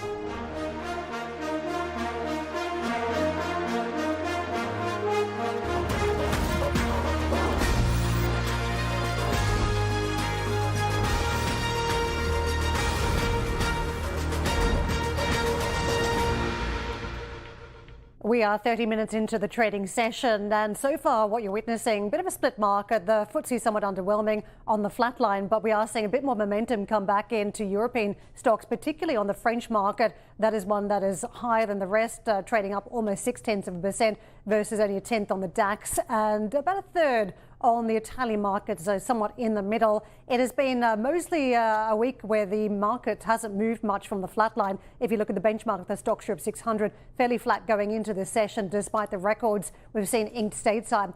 This is some of the better performers of the market, namely autos, and this has been a very interesting turn of events. We had a listing yesterday, the spin-off from Continental of Aumovio, and that stock on its second day also seeing another pop, but lifting all boats in the auto sector. Continental actually one of the better performers in the auto basket this morning. Stellantis rallying as well, and you can see far and away the best performer, up 1.2%. Resources, another cyclical name in the mix, also improving today, and rounding out healthcare chemicals, seeing some action. Some of the worst performers where we are seeing a little bit of red ink crop up and just really trapping some of their fortunes to the upside today. It's media names giving back almost 1%. Technology, we've seen a little bit of softening up there, 0.75% to the downside. And financial services, retail giving back some territory. The US futures, as we get going this morning, really was an interesting day yesterday. We saw that action coming back in, records across the board, real hat trick. S&P 500, first polls of session in 3, but at a fresh all-time high. And if you looked at various different sectors, technology was up more than 1.3%. Consumer staples were the laggard, down 1%. So real positioning around those tech names yesterday. This morning, we are looking softer going into the Friday trade, Steve. Thank you, Karen. Right, US President Donald Trump and UK Prime Minister Keir Starmer hailed mutual ties as Mr. Trump wrapped up his 3-day state visit, saying the special relationship between the nations had been renewed. The leaders held talks in the Prime Minister's country residence of Chequers before delivering a wide-ranging press conference. Deals were firmly on the agenda, with Mr. Trump and Starmer signing a tech prosperity agreement aimed at boosting innovation in sectors from AI to nuclear energy. The UK government says US firms have pledged £150 billion worth of investment into Britain during the visit, dominated by the £90 billion from Blackstone over the next decade. The president hailed the agreement, praising business executives present at its signing. We're taking the next logical step with a historic agreement on science and technology partnerships, and this will create new government, academic, and private sector cooperation in areas such as AI, which is taking over the world. I'm looking at you guys. You're taking over the world, Jensen. I don't know what you're doing here. I hope you're right. All I can say is we both hope you're right. This new accord is already helping spur a massive wave of private sector deals worth over $350 billion alone, headlined by a $136 billion from Blackstone. That's very nice. Steve, thank you. That's why you have that location, I think. It's considered the best seat of the year. Yours is pretty good, too. Citi is investing $1.5 billion into the redevelopment of its UK headquarters. That's around 2/3 of which will go directly into British-based businesses and labor. Joining us now is David Livingstone, Chief Client Officer at Citi. David, it's great to have you with us this morning. As part of Trump's visit to the UK this time round, the CEO of Citi, Jane Fraser, reiterated Citi's commitment to the UK. And now you've got this $1.5 billion redevelopment program put in place to revamp your Canary Wharf HQ. Why do you see the UK as such an attractive market at this point? Well, the UK has always had the fantastic characteristics. It's perfectly positioned from a time zone point of view as an international headquarters. It has great talent. The other services and capabilities that exist in the financial centre of London are fantastic. And so it makes all the sense in the world for us to have a huge commitment here. We have 14,000 people in the UK, 10,000 in London, and hence why we have been, over the last number of years, investing in the refurbishment of our headquarters for the next 25 years. given that it's already a 25-year-old building. You talk about great talent being one of the key draws here, and I think there's certainly no doubt about it. There is an incredible pool of talent here, but increasingly you're hearing from that talent that there's just not the jobs that they want, whether it be on the fund management side or on the banking side. And we're seeing a lot of finance executives and fund managers look elsewhere, Dubai in particular. How do you, what are you observing on this front, and how are you thinking about that as you decide where to invest for the future? To us, it's not an either or. I mean, there's definitely growth in other financial centres, Dubai you mentioned, and across the Middle East, and there's growth in all aspects of financial services. But London remains the place where we have the biggest international footprint. It's our second biggest market from a returns point of view, and so it makes all the sense in the world for us to continue to have very significant roles here in London. Yeah, and I think the thing to point out to our international viewers, which, look, no other city on the world's got. There's some magnificent financial centres out there, but none of you have got two massive financial centres. And we do, don't we? Well, three if you include Mayfair, but that's another, right. That's rather niche. Yes. But we do. We have two enormous financial centres. I'm not sure how niche it is. Barclays Square. Yeah, well, you've got Barclays Square for the hedge funds, you've got the City of London, which is a traditional, and you've got Canary Wharf as well. So my very basic question is, did we lose all those jobs in your opinion? Did we lose that preeminence that many people thought we would lose post-Brexit in your opinion? Not at all. No, I've argued this for a number of years, that this belief that there would be a hollowing out of London. 75,000, 100,000 jobs, they said? And for us, the number of jobs that actually move, roles that move from London to Europe were counted in the hundreds. Yes, we've grown our European footprint. And our headcount. We were already present in 24 of the markets there pre-Brexit, and we've increased our footprint, but not at the cost of London. We're up in London compared with pre-Brexit. David, why does it still matter in the 21st century where everyone from the day traders to the most sophisticated algorithmic traders, or whoever it may well be, the great city employees as well, everyone can do this electronically as well. Why does a financial centre matter? Because physical contact continues to matter. And it matters for thought leadership, matters for the passage of ideas, for the training of people, for the vibrancy of a culture of an organisation. You just don't get it remotely. I'll just say, Karen's coming in, but I feel that. Look at us. I'm looking in your eyes. And I don't know. We are animals. I know that people don't like to think of it. Always also sophisticated. But the physical contact of what I can learn from looking at you, or kind of your nuances and whatever, way better than looking at you down a Zoom call. I've got to be honest. And it matters, doesn't it? Especially in deal making. It matters, I think, in all aspects. And I may not go with your animals, but we are. You're better off not. We are. We have certain characteristics that thrive on physical contact. We're better together, but we're also enabled by technology now. Yes. In a way that I think that's the dividend that came out of the COVID period. Yes. Speaking of technology, a huge amount of deals on President Trump's trip to the UK. Yes. And there is a tendency, if the economy fares well and you've got growth opportunities, then it's good for the banks. I mean, we saw that firsthand really through the French economy in recent years. Mm-hmm. Macron put up the Open for Business sign. The banks on the ground did really well. When you look at the UK on the back of yesterday, do you think there's anything forthcoming for the banks? I think in general, we must remember, and why yesterday is important and other previous events like this have been important, the US-UK capital corridor is the most important one for the UK economy.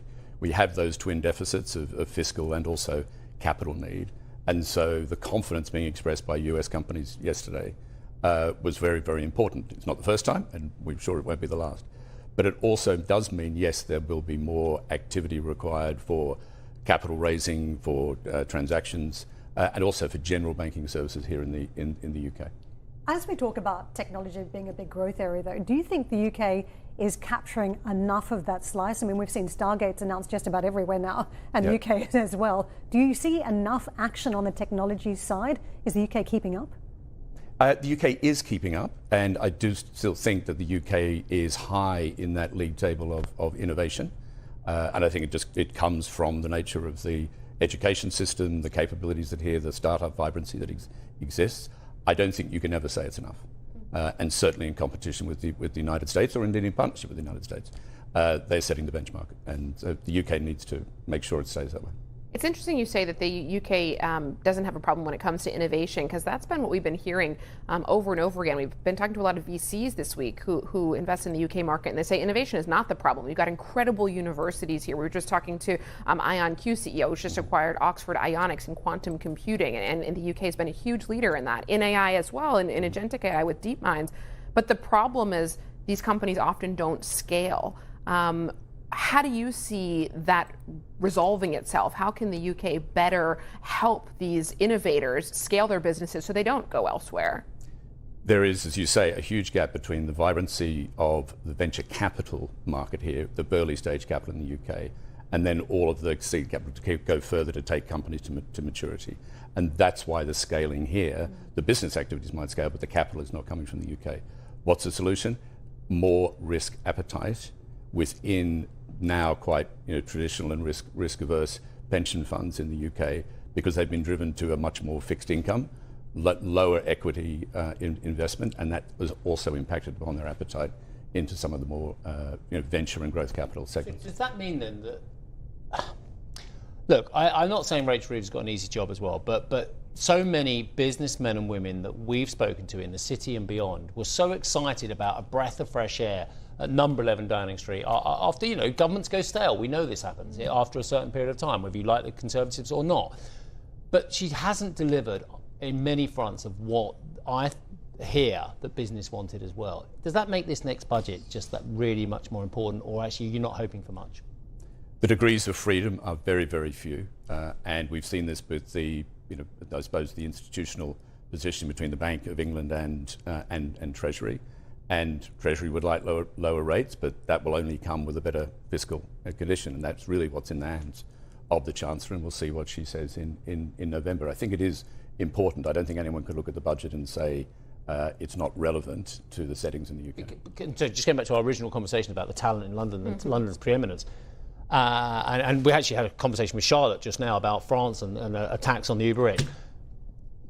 It gathers brilliant support from her backbenchers, from a lot of Labour supporters, but if you soak the rich too much, they will move. Does the government get it?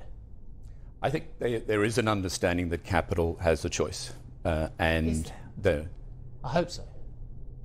Indeed, we hope so. But I do believe that there's an understanding that capital can go other places. And Julianna, back to your point, whether it's to Dubai, whether it's to the United States, whether it's to Asia, it does have a choice of where it plays. And to a point you made on an earlier segment about what is the premium required to invest in the UK, whether you're a strategic investor or whether you're a portfolio investor. Yeah. I was in Monaco on the weekend. I've got to say it looked very different to the UK. The amount of money pouring into the city-state, quite opposite to very tough times here. I wanted to, on a slightly different note, bring up cryptocurrencies, because we were talking about financial innovation, just how risk-loving the government should be and what sort of landscape it should create. I was talking to a couple of big pension funds yesterday, Amanda Blank, and I asked her whether this should be part of the portfolio, and she was very cautious about it. But there's been a lot of angling for the UK to take some leadership in crypto, because it is still a very small part of the institutional pie. What do you think? Are we missing a trick on the crypto story? Can I just change the language slightly and move away from crypto to digital assets? Yes. And there's that spectrum. And I think the place where there is most interest and activity is around stablecoin, and what could be the role it could play in a payments and in a money transfer system, which could provide additional capabilities that the corporates and people have today. That we think is the area where there's most opportunity. And I suppose the ask is that the UK and the US get together on the regulatory regime around that, particularly how that would interact with the banking system. The Genius Act has made some interesting and bold proposals, and I think the UK keeping up with that element is important. I'd say regulation of crypto and other things, the banking system still is concerned about the AML and other factors that represents. David, lovely seeing you, and thank you for coming from the other financial centre to this financial centre to talk to us as well. But I'll tell you what I'll do. It's 7 minutes away. Is it really? Hang on, in what mode of transport? The Elizabeth line. I don't know what. I mean, maybe you only take cars, but I take the underground. No, I certainly do. I'm out to drive as well, but I will do that, and I will test it, David, because I will come down to your neck of the woods next week as well, and I'll come to that in a moment. But David Livingston, thank you very much indeed for joining us, Chief Client Officer at Citi. Well, I'll tell you what, I will return the favour, because we have special coverage, Squawk on the road next Wednesday. Ritika and I will be live down at the wharf, down at the Isle of Dogs, speaking to executives from the aforementioned Citi, Barclays and JP Morgan. Ritika will take the Elizabeth line. Well, For both of you. No. Look, the truth is I drive into work because I come very early from the countryside, so I will be driving to the wharf, yes. I think you're all missing a trick, not taking the e-bikes. It's the best way to get around. Yeah, maybe. We'll update you on how Steve makes his way to the wharf next week. Coming up on this program, shares in Swiss Marketplace Group are trading well in the green on their market debut. We're going to hear from the CEO, Christoph Tonini, next.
Welcome back. Banco BPM CEO Giuseppe Castagna has hinted at M&A activity after the bank escaped from a takeover from UniCredit amid, yes, government opposition. Speaking to Charlotte, he emphasised there were many options on the table.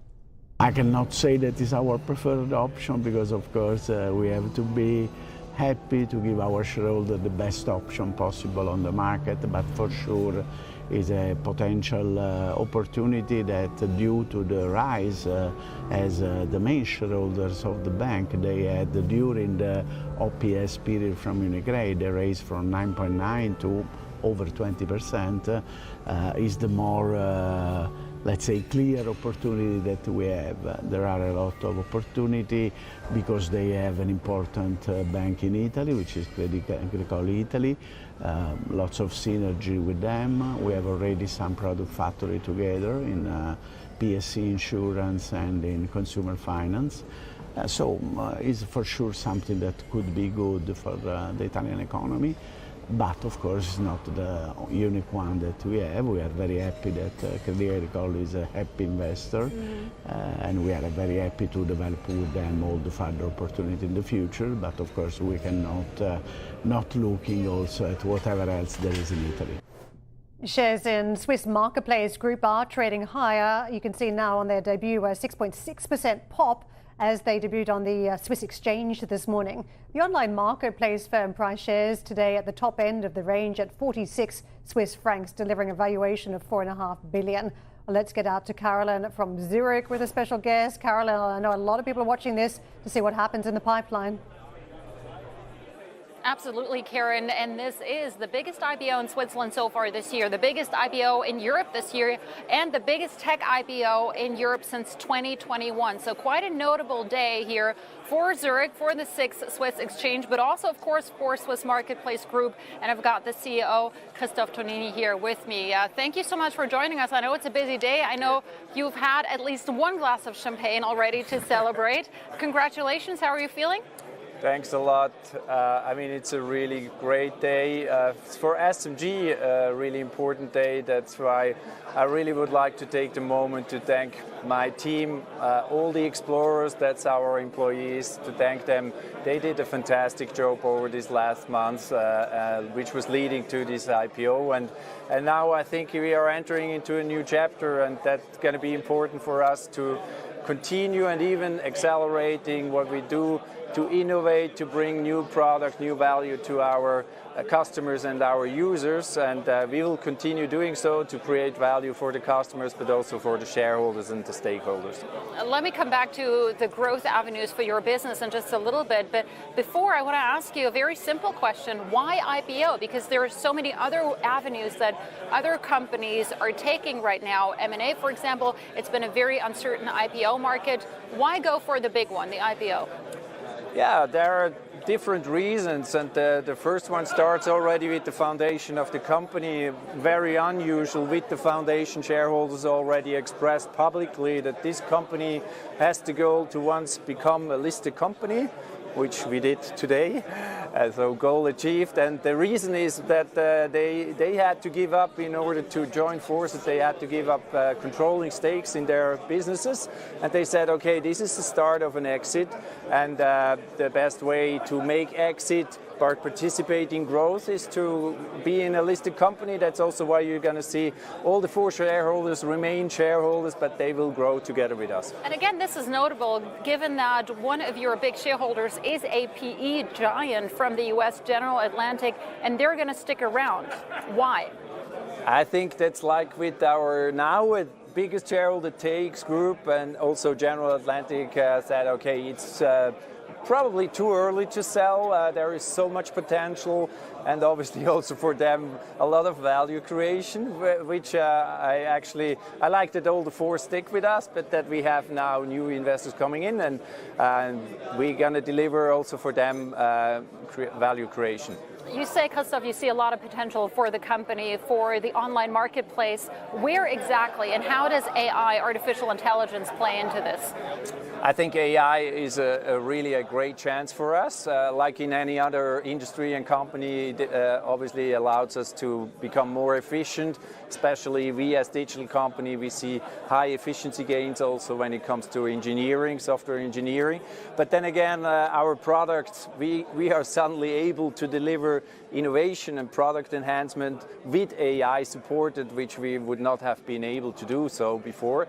And that's why we can deliver high value, high efficiency gains to our customers. And this obviously also then with certain monetization steps. So we'll bring value creation also for the shareholders. Christoph, I do wonder, given that you've got such a huge presence here in Switzerland, really your platforms like HomeGate, like AutoScout24, they're really household names here in Switzerland, very strong market presence.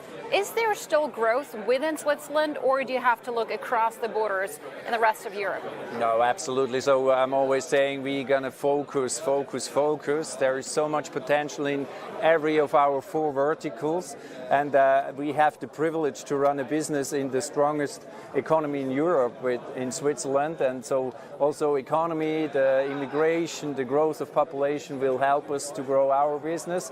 And if we innovate, if we deliver values, there is a long path to grow for our company in Switzerland. You say this is one of the strongest economies in Europe. That said, it's also the economy with the highest tariff rate, one of the highest tariff rates in the world. Given that your business is very much domestic, do you feel as though you're shielded from the tariff impact, or are you seeing some softness on part of the consumer?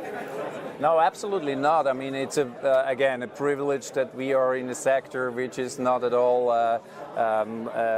opposed to such tariff and trade wars.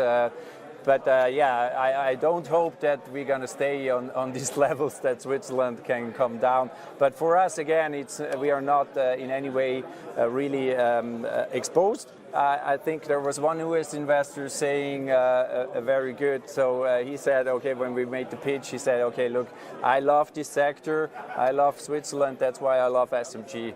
And so we have seen a high demand out of it. Christoph, momentous day for you, for the company. Congratulations once again. And one thing I'll note is that I've never seen this. I mean, we haven't seen that many IPOs in Switzerland over the last couple of years. But obviously, guys, you will have noticed this as well. The opening bell for the IPO, that is a cowbell. This is a miniature version. Steve, if you want, I can ship it over to you because I know you really, really liked it. Christoph, thank you so much for that. Thank you so much. Guys, back over to you. Oh, bless you. No, hang on to it. It is lovely, I agree, and I do like a good cowbell, but just hang on to it for yourself as well. They're quite good, actually, for when you're running races as well. When Kylian Jornet is running up the UTMB, they tend to like it in Chamonix and that. Yes. Yeah, thank you, Cara. Very kind. I don't know what to add to this. We're meant to ring the bell when we need you. Steve, just ring the bell when you come running. We tried that. You've tried that before. No, we tried it with the kids. Oh. You know those old school bells you can get, the antique ones? Yeah. To try to wake them up? Trying to get them down for meals. Oh, it's a kind of a good idea. Went I like down it like a ton of not very. So it didn't go down. I like it as a way to sort of summon. I could imagine using it. I might need my husband. No, the only way to communicate with teenage daughters, we all know what it is. Message them, even if they're sitting in the car next to you. Not even teenagers, younger ones too. Now, coming up on the show, we are going to be looking back on 3 days of pomp and ceremony and investments as President Trump wraps up his 3-day state visit to the UK.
Welcome to Squawk Box. I'm Karen Cho with Julianna Tatelbaum and Steve Sedgwick. These are your headlines. President Trump concludes his state visit to the UK, hailing ties with Prime Minister Sir Keir Starmer, as the two countries sign a tech prosperity deal, with the UK government heralding it as the biggest investment package of its kind. There's so much to celebrate in the special relationship between our two countries. By standing together in war and in peace, this bond is the very foundation of our security, our freedom, and our prosperity. Swiss marketplace group shares jump in Switzerland's biggest IPO in over a year. CEO Christoph Giannini tells CNBC why the company and its key shareholders pursued a listing. In order to join forces, they had to give up controlling stakes in their businesses. And they said, okay, this is the start of an exit. And the best way to make exit but participate in growth is to be in a listed company. And the UK government borrowing jumps more than expected in August, now tracking ahead of official projections in a fresh challenge, as if she needed one, for Chancellor Rachel Reeves.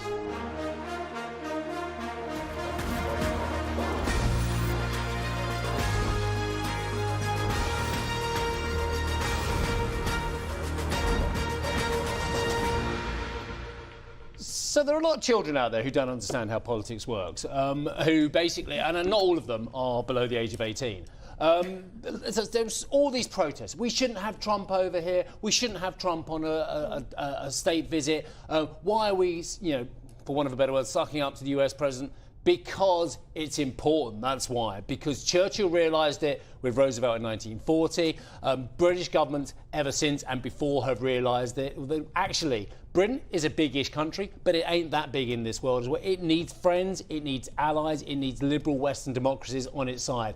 And if it takes, actually, Keir Starmer being very, very attentive to the US president in many, many ways, then so be it to get the deals done. And I think Keir Starmer wants the president. If he should be calling back to him, it should be, please, Air Force One, turn around, come back to Heathrow, whatever airport it was as well, because Keir Starmer has domestic problems aplenty, left, right and centre. One of them we just did in the headlines about the borrowing problems as well. One area where it seems to be going okay is getting US investment and US attention into the UK, where it's been perhaps patchy. For all the Liberals in this country loving Obama, for all the Liberals in this country loving Biden, actually neither of them ever put the UK to the top of the list as well. I think it's very important that actually what has happened, and it's good for the UK. We're just showing pictures now, and what was, I think, quite striking, what we played in the headlines, was just how on script both men were trying to remain, because they've had a terrific outing. There's been a huge amount of money pouring into the UK economy. Keir Starmer has lapped it up. He's been desperate for a growth strategy as we count down to the autumn budget. I mean, he's tried his best to come up with his own growth strategy, but the reality is President Trump has come up with the bulk of the money for a lot of that growth. Stephen Schwarzman has. and Jensen Huang and Brad Smith over at Microsoft. All those big tech titans have really brought checks this week, and if that can make a difference to the UK economy, then we take it. The other part I would say is, if you look at the press stateside today, it feels as though Trump has already moved on. He's looking at trying to tap into some of the big funds that he's raised through trade negotiations to reinvest in factories in the United States.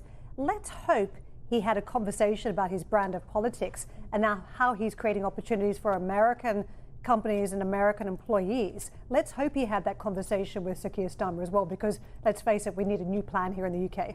It was an incredibly polite, orderly, cordial event, the entire thing. And I think we were bracing for some potential controversy around Palestine, around Israel. And the reporters did ask those questions, and that was the only potential flashpoint. And even then, they navigated it very, very smoothly. Keir Starmer was questioned about the timing of his recognition of Palestine, waiting until President Trump leaves the country. And it really went off without a hitch, the entire press conference. I think the most interesting lines came around Russia, and really nothing to do with the UK and the US specifically, but clearly the outcome of the Ukraine-Russia war is incredibly important to the global outlook, important to markets, and President Trump basically said he needs Europe to take action. He needs Europe to stop buying oil from Russia before he's ready to commit to more pressure on President Putin. He said Putin's let him down. I thought that was the most interesting line geopolitically to come out of the conference yesterday. So let's fill in a few gaps. US President Donald Trump and UK Prime Minister Sir Keir Starmer hailed mutual ties as Trump wrapped up his 3-day state visit, saying the special relationship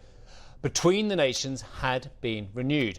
The leaders held talks in the Prime Minister's country residence of Chequers before delivering a wide-ranging joint press conference. The leaders struck a careful tone around any disagreements, with foreign affairs the most prominent area of divergence, particularly around areas, as aforementioned, such as Ukraine and Gaza. We've renewed the special relationship for a new era. The United Kingdom and the United States stand together today as first partners on defence, first partners in trade, with the groundbreaking deal we struck in May. We are working together to end the humanitarian catastrophe in the Middle East, get the aid in, free the hostages, and ultimately bring Israel and the region back towards a comprehensive plan which can deliver peace and security for Israelis and Palestinians alike. We're also working together to end the killing in Ukraine. In recent days, Putin has shown his true face, mounting the biggest attacks since the invasion began, with yet more bloodshed, yet more innocents killed, and unprecedented violations of NATO airspace. These are not the actions of someone who wants peace. As we've been discussing, deals were also firmly on the agenda, with Trump and Starmer signing a tech prosperity agreement aimed at boosting innovation in sectors from AI to nuclear energy. The UK government says US firms have pledged £150 billion worth of investment into Britain during the visit, dominated by £90 billion from Blackstone over the next decade. Trump hailed the agreement, praising business executives present at its signing. We're taking the next logical step with a historic agreement on science and technology partnerships, and this will create new government, academic, and private sector cooperation in areas such as AI, which is taking over the world. I'm looking at you guys. You're taking over the world, Jensen. I don't know what you're doing here. I hope you're right. All I can say is we both hope you're right. This new accord is already helping spur a massive wave of private sector deals worth over $350 billion alone, headlined by a $136 billion from Blackstone. That's very nice, Steve. Thank you. That's why you have that location, I think. It's considered the best seat of the year. Yours is pretty good, too.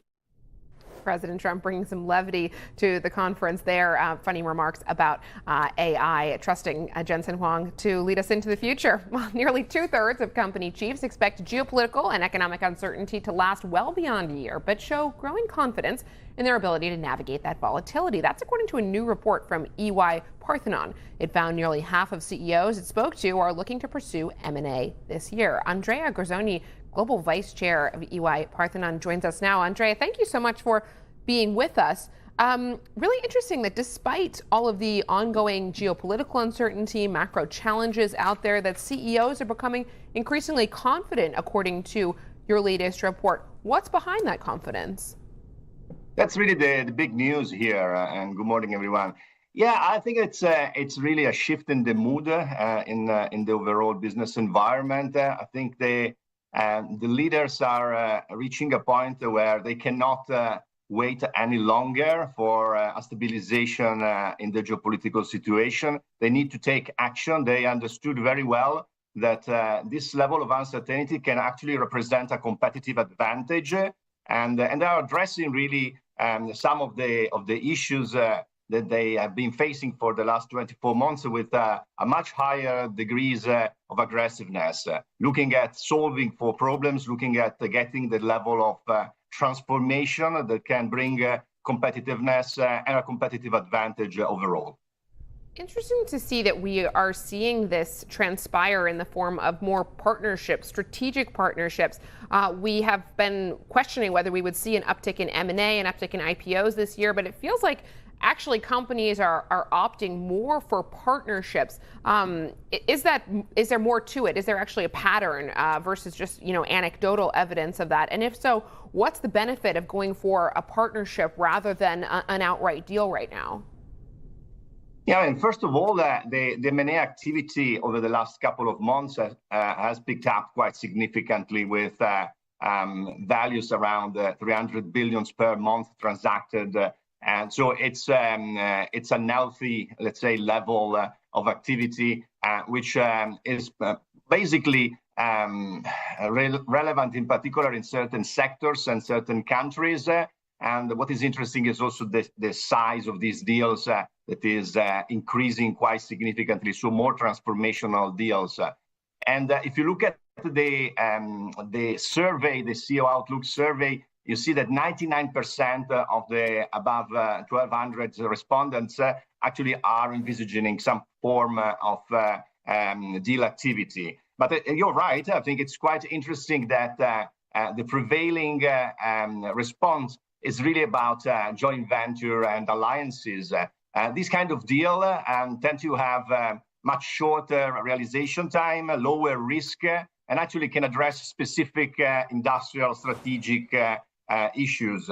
So it's not by chance that what we are observing recently, for example, Nvidia and Intel type of deals or Meta, Luxottica type of joint venturing is actually reflected in our survey. Andrea, I want to get into the backdrop and how that's impacting the transformational deals, because it feels as though if you've done a major deal, given all the uncertainty in the macro, you do actually get some visibility. I mean, a great example of this was Oracle in recent times, that its big moves into AI have really given it now a 5-year visibility.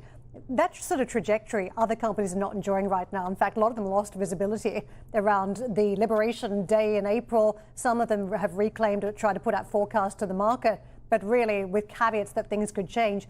Is a transformational deal the way to protect against the uncertain macro, in your view? It is. This is exactly what our survey is telling us.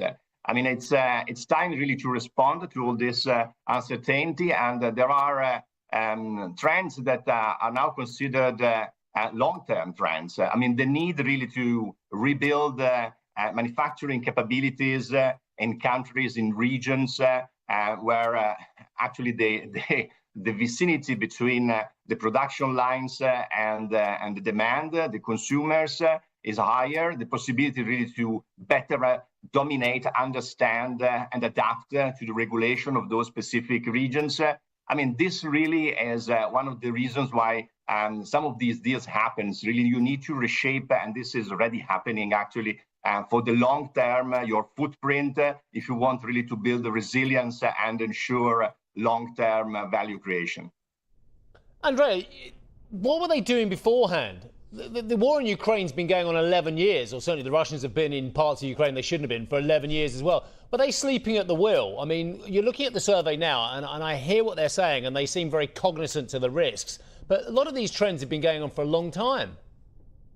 That's very true. That's very true. I think what the survey is telling us, and which is to a certain extent surprising, is the level of assertiveness of our CEOs across all the industry and the major countries. I mean, there has been a sort of a click. I think it's really much more consolidated, the view that the geopolitical situation, the macroeconomic uncertainties are here to stay. I mean, more than 57% believe that it's going to be at least 3 years, and nothing is going to change. And they cannot really wait for 3 years until they can operate in a more stable situation. So I think that kind of mindset shift is really the new element that actually is reflected in many aspects.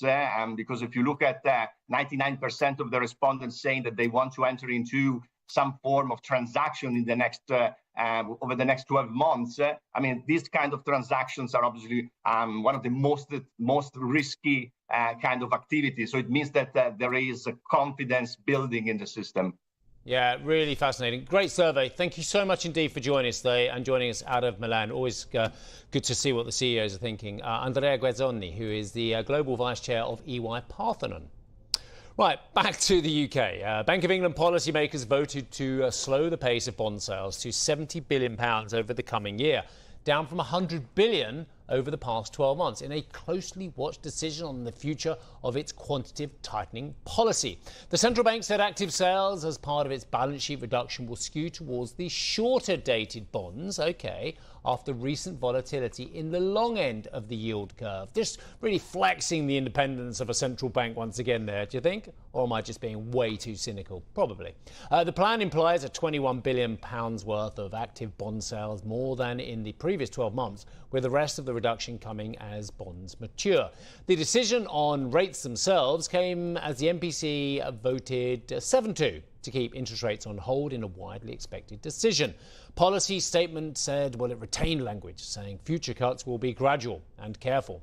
Speaking to broadcasters after the decision, Andrew Bailey, the governor, said he believes there will be further rate cuts, but that the timing and scale of easing has become more uncertain. Coming up on the show, Apple's latest product line hits stores today, headlined by the iPhone 17 Pro series. Arjun is live on Regent Street for first reactions when Squawk Box Europe returns.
It's a big day for Apple. Its latest product line is hitting the stores and digital shelves today, headlined by its new iPhone 17 Pro series. Let's get out to Arjun for more.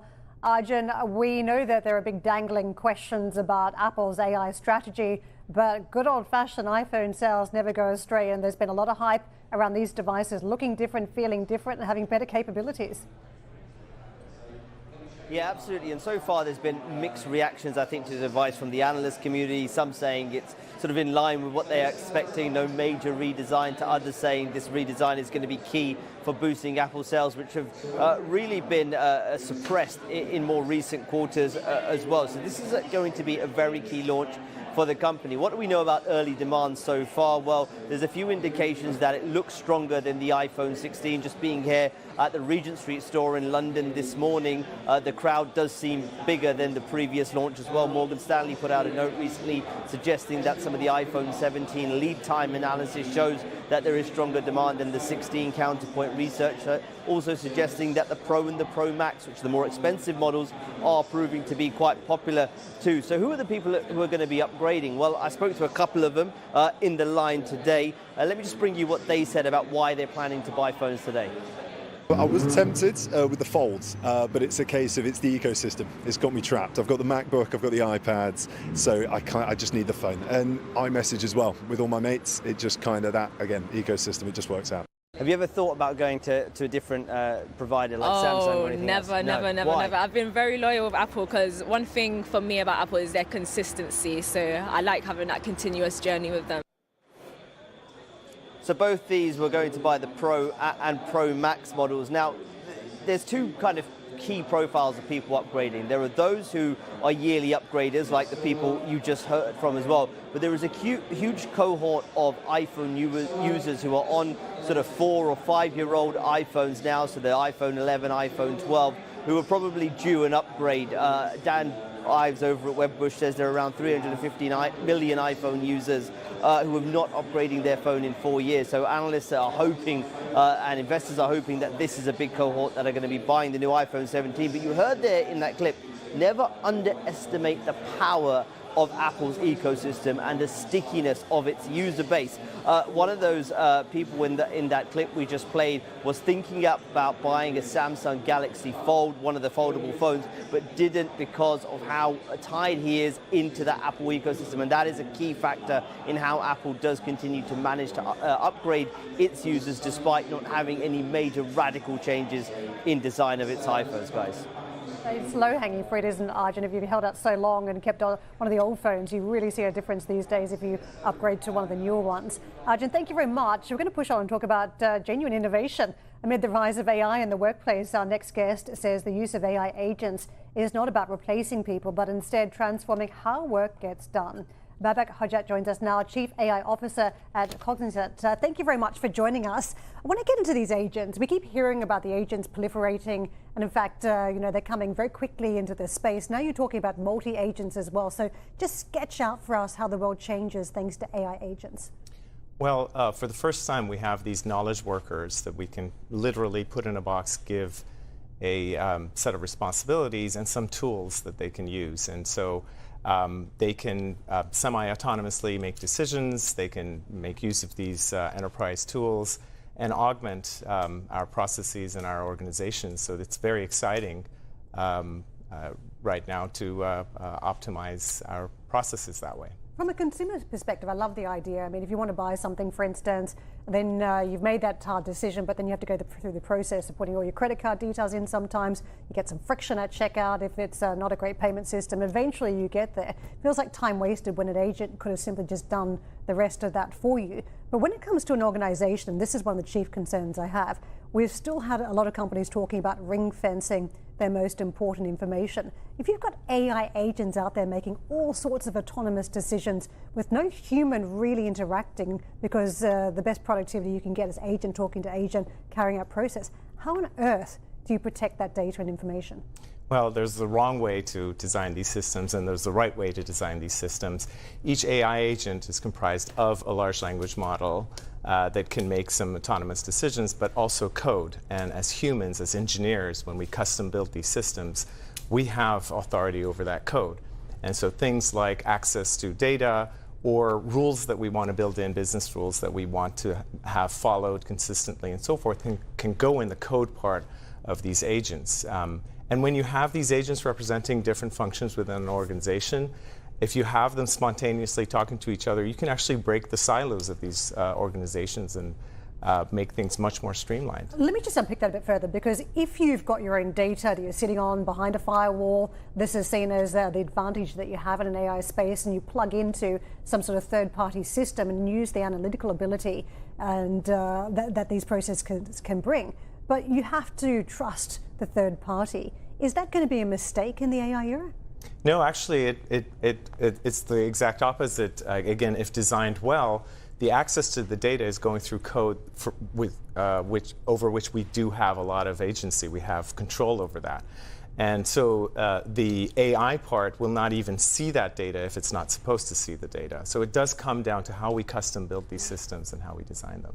Every day it feels like in the market there's a new narrative emerging around which sectors are poised to be most disrupted by AI. Just looking at yesterday's trading session in the US, we saw a big sell-off, an outsized sell-off in the ratings agencies. Moody's, S&P Global, those stocks, I think they lost 5, 6, 7% in yesterday's trade, and it seemed to be on the back of this bearish AI narrative.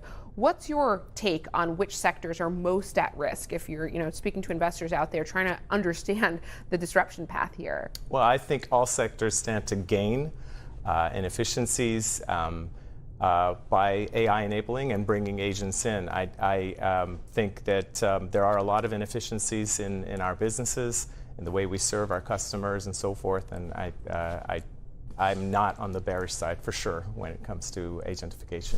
Why is Cognizant not making better progress on this in terms of its share price? I mean, this is an amazing revolution, and we talk about in huge terms about the opportunities. Your shares are trading the same level they were 5 years ago. Have you missed the boat? We lead the pack actually now, and as far as AI is concerned, we are one of the leaders there. There is a transition happening from expecting AI to be the be-all, end-all to coming to the realization that these systems have to be custom built and engineered for every single client separately. And that's job security for companies like Cognizant. And we do believe that we're very well positioned there. Why do you think the market doesn't appreciate that you're well positioned? They will. But Cognizant and others have been talking about AI for a long time now. And so what are the other challenges that are preventing your share price from rallying then? I can't speak to that, but from an AI perspective, I can see this demand from clients across the board, all sectors, wanting to agentify and coming to the realization that they need help with that agentification, and we're very well positioned to do that. Cool. Can you speak to the skepticism surrounding AI returns on investment? Because I think a lot of companies are now reticent to invest, and they clearly there's a major push to invest because they don't want to be left behind. But there's also a lot of concern around investing in projects that aren't going to actually deliver here. What's your take, your advice to clients considering investing, and how do you measure the likelihood of success of some of these investments? Look, we're going through this transition from expecting the AI just to automatically do everything to it being an engineering discipline again, to custom building these systems. That transition is going to fulfill that expectation. But AI has always suffered from this curse of expectation far exceeding the reality, and so that's a little bit of what we've seen in the past years. I know AI agents are meant to be dramatic in terms of their usage for enterprise, really trying to speed up productivity. But there was a report in recent days from ChatGPT, OpenAI, about how the technology was being used. It was for really basic tasks, for people to get through their weekly chores and get through their day-to-day lives. Mark Zuckerberg has been on the page that, look, AI is going to be transformational for just average users, everyday users like all of us, not in the business space. So how do you think about those opportunities on the enterprise side versus for just basic customers, consumers? Yeah, there is a cultural shift to accept that AI agents can actually augment every one of the tasks that we do.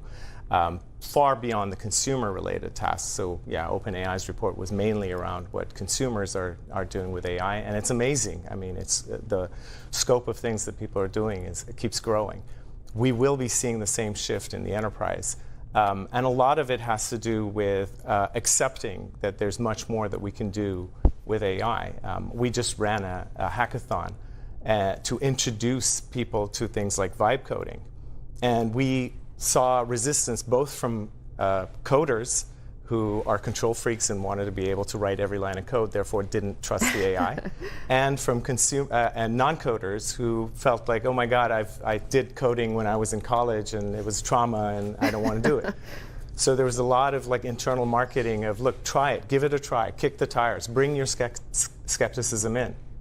And it made a sea change. Just a couple of weeks ago at our board, team after team of non-coders, marketing, HR, legal, came through with what they had created with AI that they've now utilized. Babak, people might know you as well from the fact that you are the man behind the technology behind Siri as well. So you are a famous innovator as well.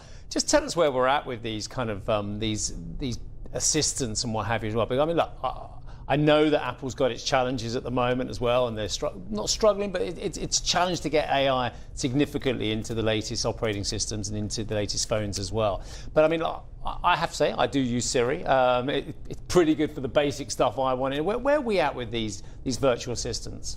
Look, it's hard to anthropomorphize a phone or a cylinder in the corner of your house. Yeah. I've always said that. I think we learned that the hard way. You don't talk to this little thing naturally unless you have to, right?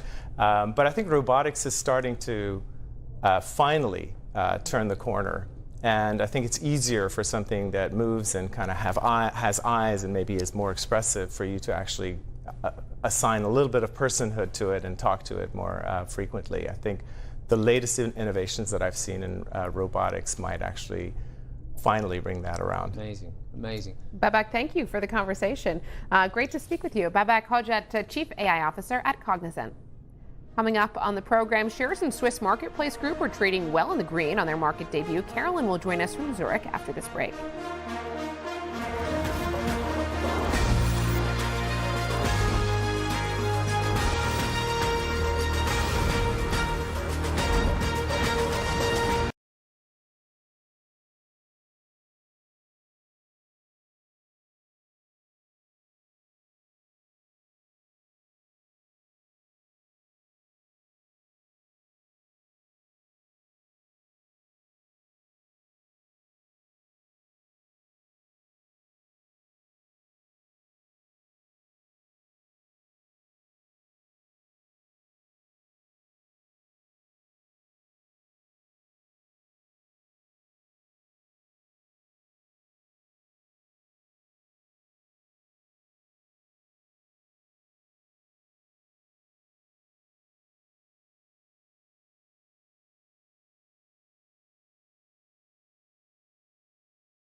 Welcome to Squawk Box Europe. I'm Karen Cho with Julianna Tatelbaum and Steve Sedgwick. These are your headlines. President Trump concludes his state visit to the UK, hailing ties with Prime Minister Sir Keir Starmer as the two countries sign a tech prosperity deal, with the UK government heralding it as the biggest investment package of its kind. There's so much to celebrate in the special relationship between our two countries. By standing together in war and in peace, this bond is the very foundation of our security, our freedom, and our prosperity.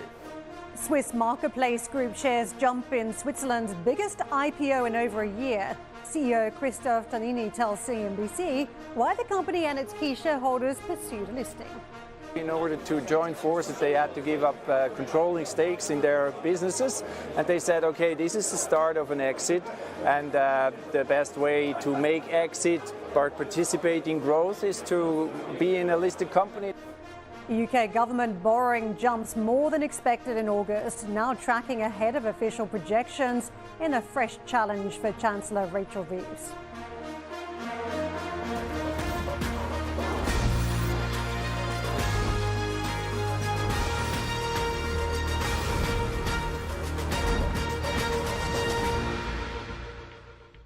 We've picked up some momentum on these markets now for the morning session. Very small ranges we were looking at early on, except for the French market. That market itself still the strongest, up about 0.9%, and taking with it Italian stocks fairly close behind. The Xetra DAX up about a third still, but the FTSE that was showing us a fairly flat picture now also putting on just over 0.1%. So it is green for the Friday trading session.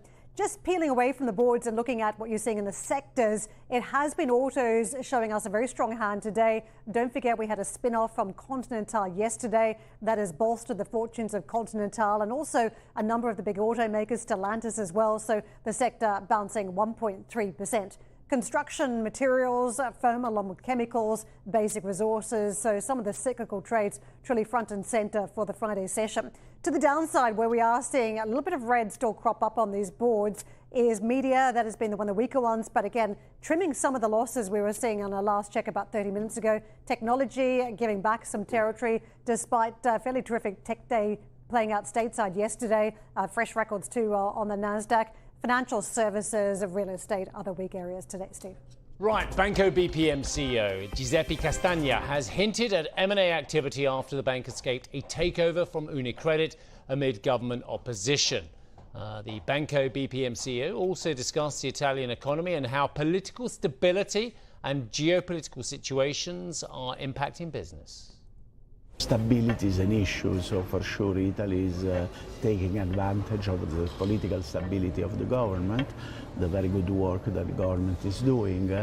Of course, the market reacts always before the rating agency. We have still some recovering to do in terms with France. I think we have 4 notch of difference of the sovereign rating.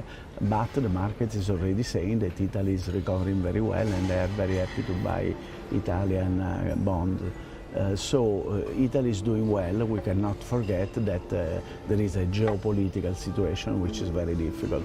So although the Italian activity can grow better, also because of the export-oriented background that all our company have, we can grow very much, but we need some stability also in terms of tariffs, in terms of wars, unfortunately, in Europe and outside, and something to make understand that it's the right time to invest, leveraging on the good reputation of the Italian government. On the Italian banks, we know the Meloni government put some measures in place to boost the budget, and they're looking, so the postponement on tax reductions for banks, they're looking reportedly to extend these measures to 2027. What's your take on that? I think they are still discussing. It's a very early discussion in place. Banks have delegated the Italian Banking Association general manager to discuss with the government. We are always happy to comply with some needs from the government. We thought that we already have an agreement that was the base of last year's decision. Of course, I think we will be prepared to such a decision to be also postponed, but we have to discuss later with the government on this issue. Shares in Swiss Marketplace Group are trading higher on their debut on the Swiss exchange. The online marketplace firm priced shares this morning at the top end of the range at 46 Swiss francs, delivering a valuation of $4.5 billion. Carolyn joins us now with more. Carolyn, we've all been loving the coverage from the exchange this morning, the ringing of the bell, and the CEO certainly seems pleased with the outcome. And not just any bell. Of course, it was one of the biggest cowbells that Sedgwick has ever seen in his life. But yes, that was a very successful IPO this morning. The shares popped to the tune of 6 to 7% at the open. And this makes this IPO the biggest in Switzerland so far this year, the biggest in Europe this year, and get this, also the biggest tech IPO in Europe since 2021. Now, I got a chance to speak with the CEO, Christoph Tonini, earlier this morning, and I asked him why the company went for the IPO, given that many other companies are looking at other ways, such as M&A. Take a listen.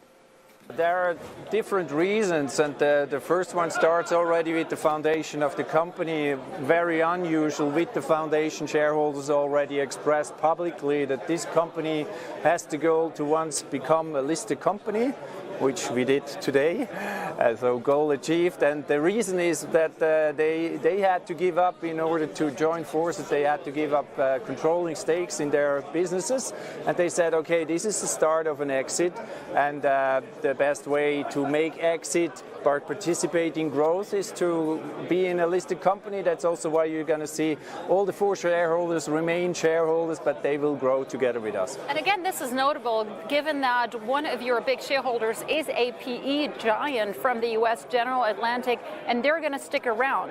Why? I think that's like with our now biggest shareholder Takes Group, and also General Atlantic said, okay, it's probably too early to sell. There is so much potential, and obviously also for them a lot of value creation, which I like that all the four stick with us, but that we have now new investors coming in, and we're going to deliver also for them value creation. You say, Christoph, you see a lot of potential for the company, for the online marketplace. Where exactly, and how does AI, artificial intelligence, play into this? I think AI is really a great chance for us. Like in any other industry and company, it obviously allows us to become more efficient. Especially we as digital company, we see high efficiency gains also when it comes to engineering, software engineering. But then again, our products, we are suddenly able to deliver innovation and product enhancement with AI supported, which we would not have been able to do so before. And that's why we can deliver high value, high efficiency gains to our customers. And this obviously also then with certain monetization steps. So will bring value creation also for the shareholders. That was the CEO of Swiss Market Group talking to me earlier this morning, and I guess this begs the bigger question, given that this was so far a very successful IPO. Of course, it's early days and we're just hours into it, but will it unleash a wave of further IPOs in Europe, given that so far the money that's been raised from IPOs in Europe this year has been very lackluster? Just last week, we saw a tally of $5.5 billion. Compare that to roughly $18 billion over in the US. Of course, one of the main reasons here is the fact that the capital market in Europe is a lot more fragmented. But hey, it's a good start. We'll take it with cowbells and everything else. Back over to you. Ding, ding. Thank you very much for that, Carolyn. Hundreds of thousands of people took part in anti-austerity protests across France Thursday, urging President Emmanuel Macron and Prime Minister Sébastien Lecornu to scrap looming budget cuts. According to the General Confederation of Labour, 1 million people took part in what was a day of nationwide strikes and protests against the government and its austerity plans. Well, Charlotte joins us in studio. Charlotte, I spoke to a lot of French bakers this week at the Bank of America conference, and it was hard to find anyone that concerned about the domestic situation. It was predominantly because corporate borrowing costs haven't gone up, which I thought was amazing, given all the scenes we're seeing and all the twisting and turning, trying to get negotiations through on the budget, that the bankers themselves are not overly concerned at this stage. Yeah, no, they've actually seen corporate bonds go below sovereign bonds, which is unusual. But certainly, they say a lot of these big international French groups are international groups, so not so exposed. But yes, for the moment, people say so far so good. But certainly, we see these demonstrations happening. You had the one last week called Bloquons Tout, let's block everything. That was more of a spontaneous gathering. The one yesterday was a national strike with all the unions calling for this movement. 500,000 according to the government, 1 million according to the union, so the real number probably somewhere in between. But certainly another warning for the new Prime Minister Sébastien Lecornu against potential cuts for the upcoming budget. Of course, his predecessor was ousted just last week around his plans for the budget. Some of the cuts, the 44 billion euros in cuts he's looking to do to bring down the deficit to around 4.6% next year. So now the job of the new Prime Minister to try to find a compromise with other parties. Of course, it is a minority government around the budget. Now, he sent a communique yesterday late after the protest, the Prime Minister saying the demands put forward by trade unions representatives and echoed by the demonstrators in the marches at the heart of the consultations I have initiated. He has met several unions last week and also parties, and we know that the key negotiations are with the socialists. They are a key group that toppled François Bayrou, and now it's all about whether they can come on board with some of the budget proposals.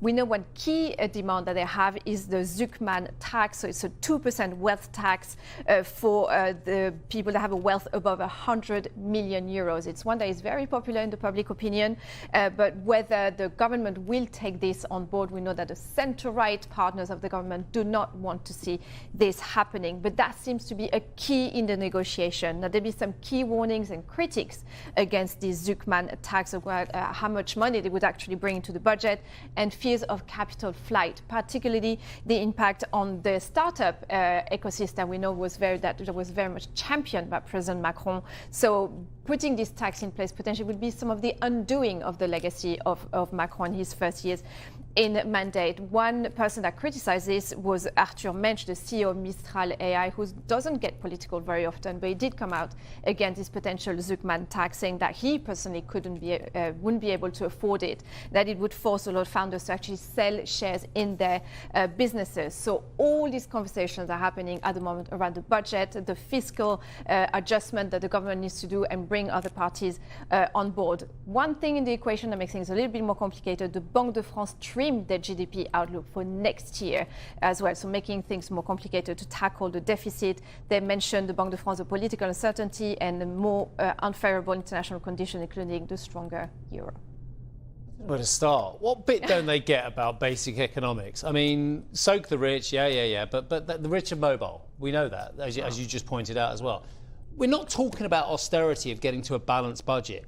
We're talking about over a period of 4 to 5 years, spending less money or trying to bring in more income. The fact is, at the moment, the disparity between income and spending is about 6%, yeah? Give or take a decimal as well. We're not talking about getting it down to 3% or even to a balanced budget. We're talking about having it down to around about 3% over a period of time. How can anyone in France disagree that that is the right thing to do? And not just France, by the way. This country has problems, America has problems, and it's the same story everywhere. But I don't know, the left seems so adamant that there is another way, and I just don't understand what they're talking about. And when you look at, polls, it's very clearly, do you want to tax the rich? 95% of the people say yes, but of course, there's a broader conversation there, and we know so France, where there's 95% of people say we want to tax the rich. Yes, but the rich are already taxed. Well, there's a big love for equality. Jealousy of wealth. Well, and like in this country, we've got this. What's that phrase they're using? Something like that, redistribution of income. It's like the rich are already paying vast amounts of money. But they have benefited from a lot of the tax cuts under Macron, and that is something that they have benefited most amongst the overall population. There's been a lot of tax cuts that have been for that part of the population, and there's a heavy tax burden in France, the biggest in Europe. And there is a concern. They see some of the public services that, like in the UK, like many countries, it's harder to get a GP appointment. It's harder. So, while the taxes are going up, the public services are getting worse. And there's a real problem there. There's a real tension that's building up of, there's a squeezed middle, and we talk about the squeezed middle that is happening. And so we're talking, that's why now we're talking about, tax the rich. And that is a motto that gets popular in France for many decades. The other motto is block everything. Well, but that is a conversation. And whether, the public opinion is very much on board with that. And if Sébastien Lecornu doesn't want to be toppled like his two predecessors, there seems to be some gesture in that direction needs to be made, at least to appease the public opinion. The parallels to the UK are really extraordinary. Oh yeah. No, I mean, and for viewers who think I just no, I will revisit the UK, and we've got the budget coming up at some. So yeah, they've got. And in fact, the UK government, the borrowing figures today, woeful from the UK government. So Rachel Reeves' headache grows. Charlotte, thank you for bringing us the latest on France. Coming up on the program, Intel shares close more than 20% higher after Nvidia takes a major stake in its chip-making rival. We'll discuss.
Sorry, Juliana. Sorry, Karen. I've mentioned Ray Dalio for 10 minutes, so I should address that. We made it all the way to 9:50. I know. I said to the director, I haven't mentioned Ray Dalio for days. He goes, you said it yesterday. Bridgewater Associates founder Ray Dalio says he's increasingly worried about US debt. Speaking to our very own Christine Tan on the sidelines of the Future China Global Forum in Singapore, he warned it could trigger a disaster. These debt service payments are squeezing out those expenditures and this dynamic is producing the equivalent to an economic heart attack. In other words, it's like in the circulatory system that is the capital markets, credit is a wonderful thing in that it creates buying power. But if it's used to buy, to make investments that then pay back, it's a healthy system. If not, the debt service payments accumulate like plaque in the system, and they squeeze out that. So like a doctor looking at this, because one can look at it, it's all in charts and you can see it, you could see that dynamic happening, and therein lies our problem. I will just say to viewers that other hedge fund managers are available. No way! What, there's more than one out there. Who've written a great tome about the direction of debt over a period of centuries. Who? Name names. If you have any suggestions for who Steve can pour his energy into now, please mix it up for Karen and I. That would be great. For a new business book that isn't about technology, okay? I'll fancy something that's not about AI. And can I say where the reader of the book has a compelling voice, given that you'll be playing it for us before the show in the office every morning. U.S. President Donald Trump and Chinese President Xi Jinping are set to speak today with the future of TikTok on the agenda. Top officials from both sides struck a framework agreement which could see a number of American firms acquire TikTok's operations in the U.S. Nvidia will invest $5 billion in Intel as part of an agreement that will see the co-development of chips for PCs and data centers. Intel shares surged Thursday, posting their biggest one-day jump in more than 3 decades.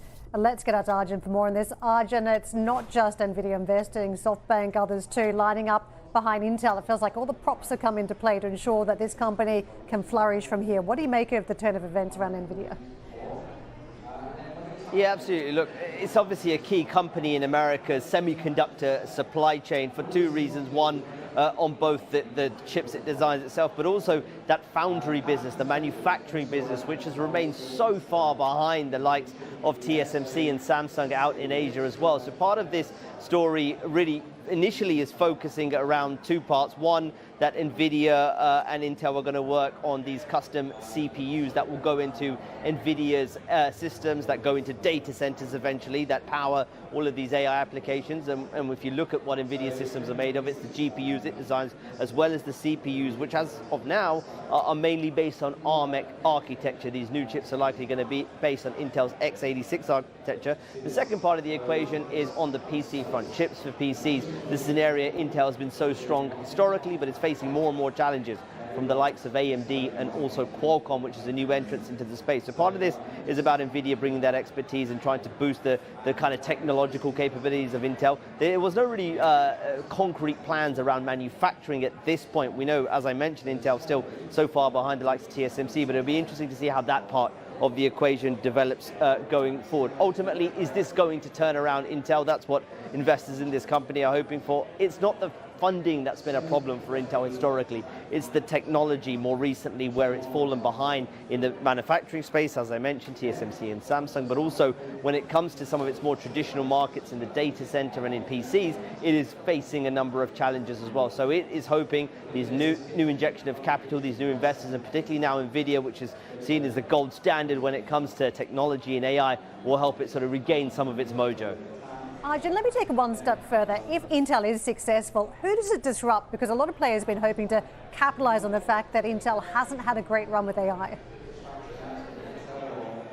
Yeah, look, I think it has an ability to pose a challenge to ARM. If you think about the ARM story so far, it's been so focused around the smartphone. And, you know, I'm here in the Apple store, the iPhone 17 here, Pro Max, the system on chip based in this new phone is all based on ARM architecture. And ARM's made a big play of saying, hey, we're going to go beyond the smartphone, we're going to go into the data center, and that's where a lot of the bullishness about this company has come from. So it could disrupt ARM to some extent if Nvidia begins to diversify its supply base, but also there is a chance that it can push back against some of the new challenges in the PC space. I'm talking here about AMD in particular, and also Qualcomm, which has made a very aggressive play into PC. It could thwart some of Qualcomm's efforts too. So that's where I think kind of some of the initial disruption could be.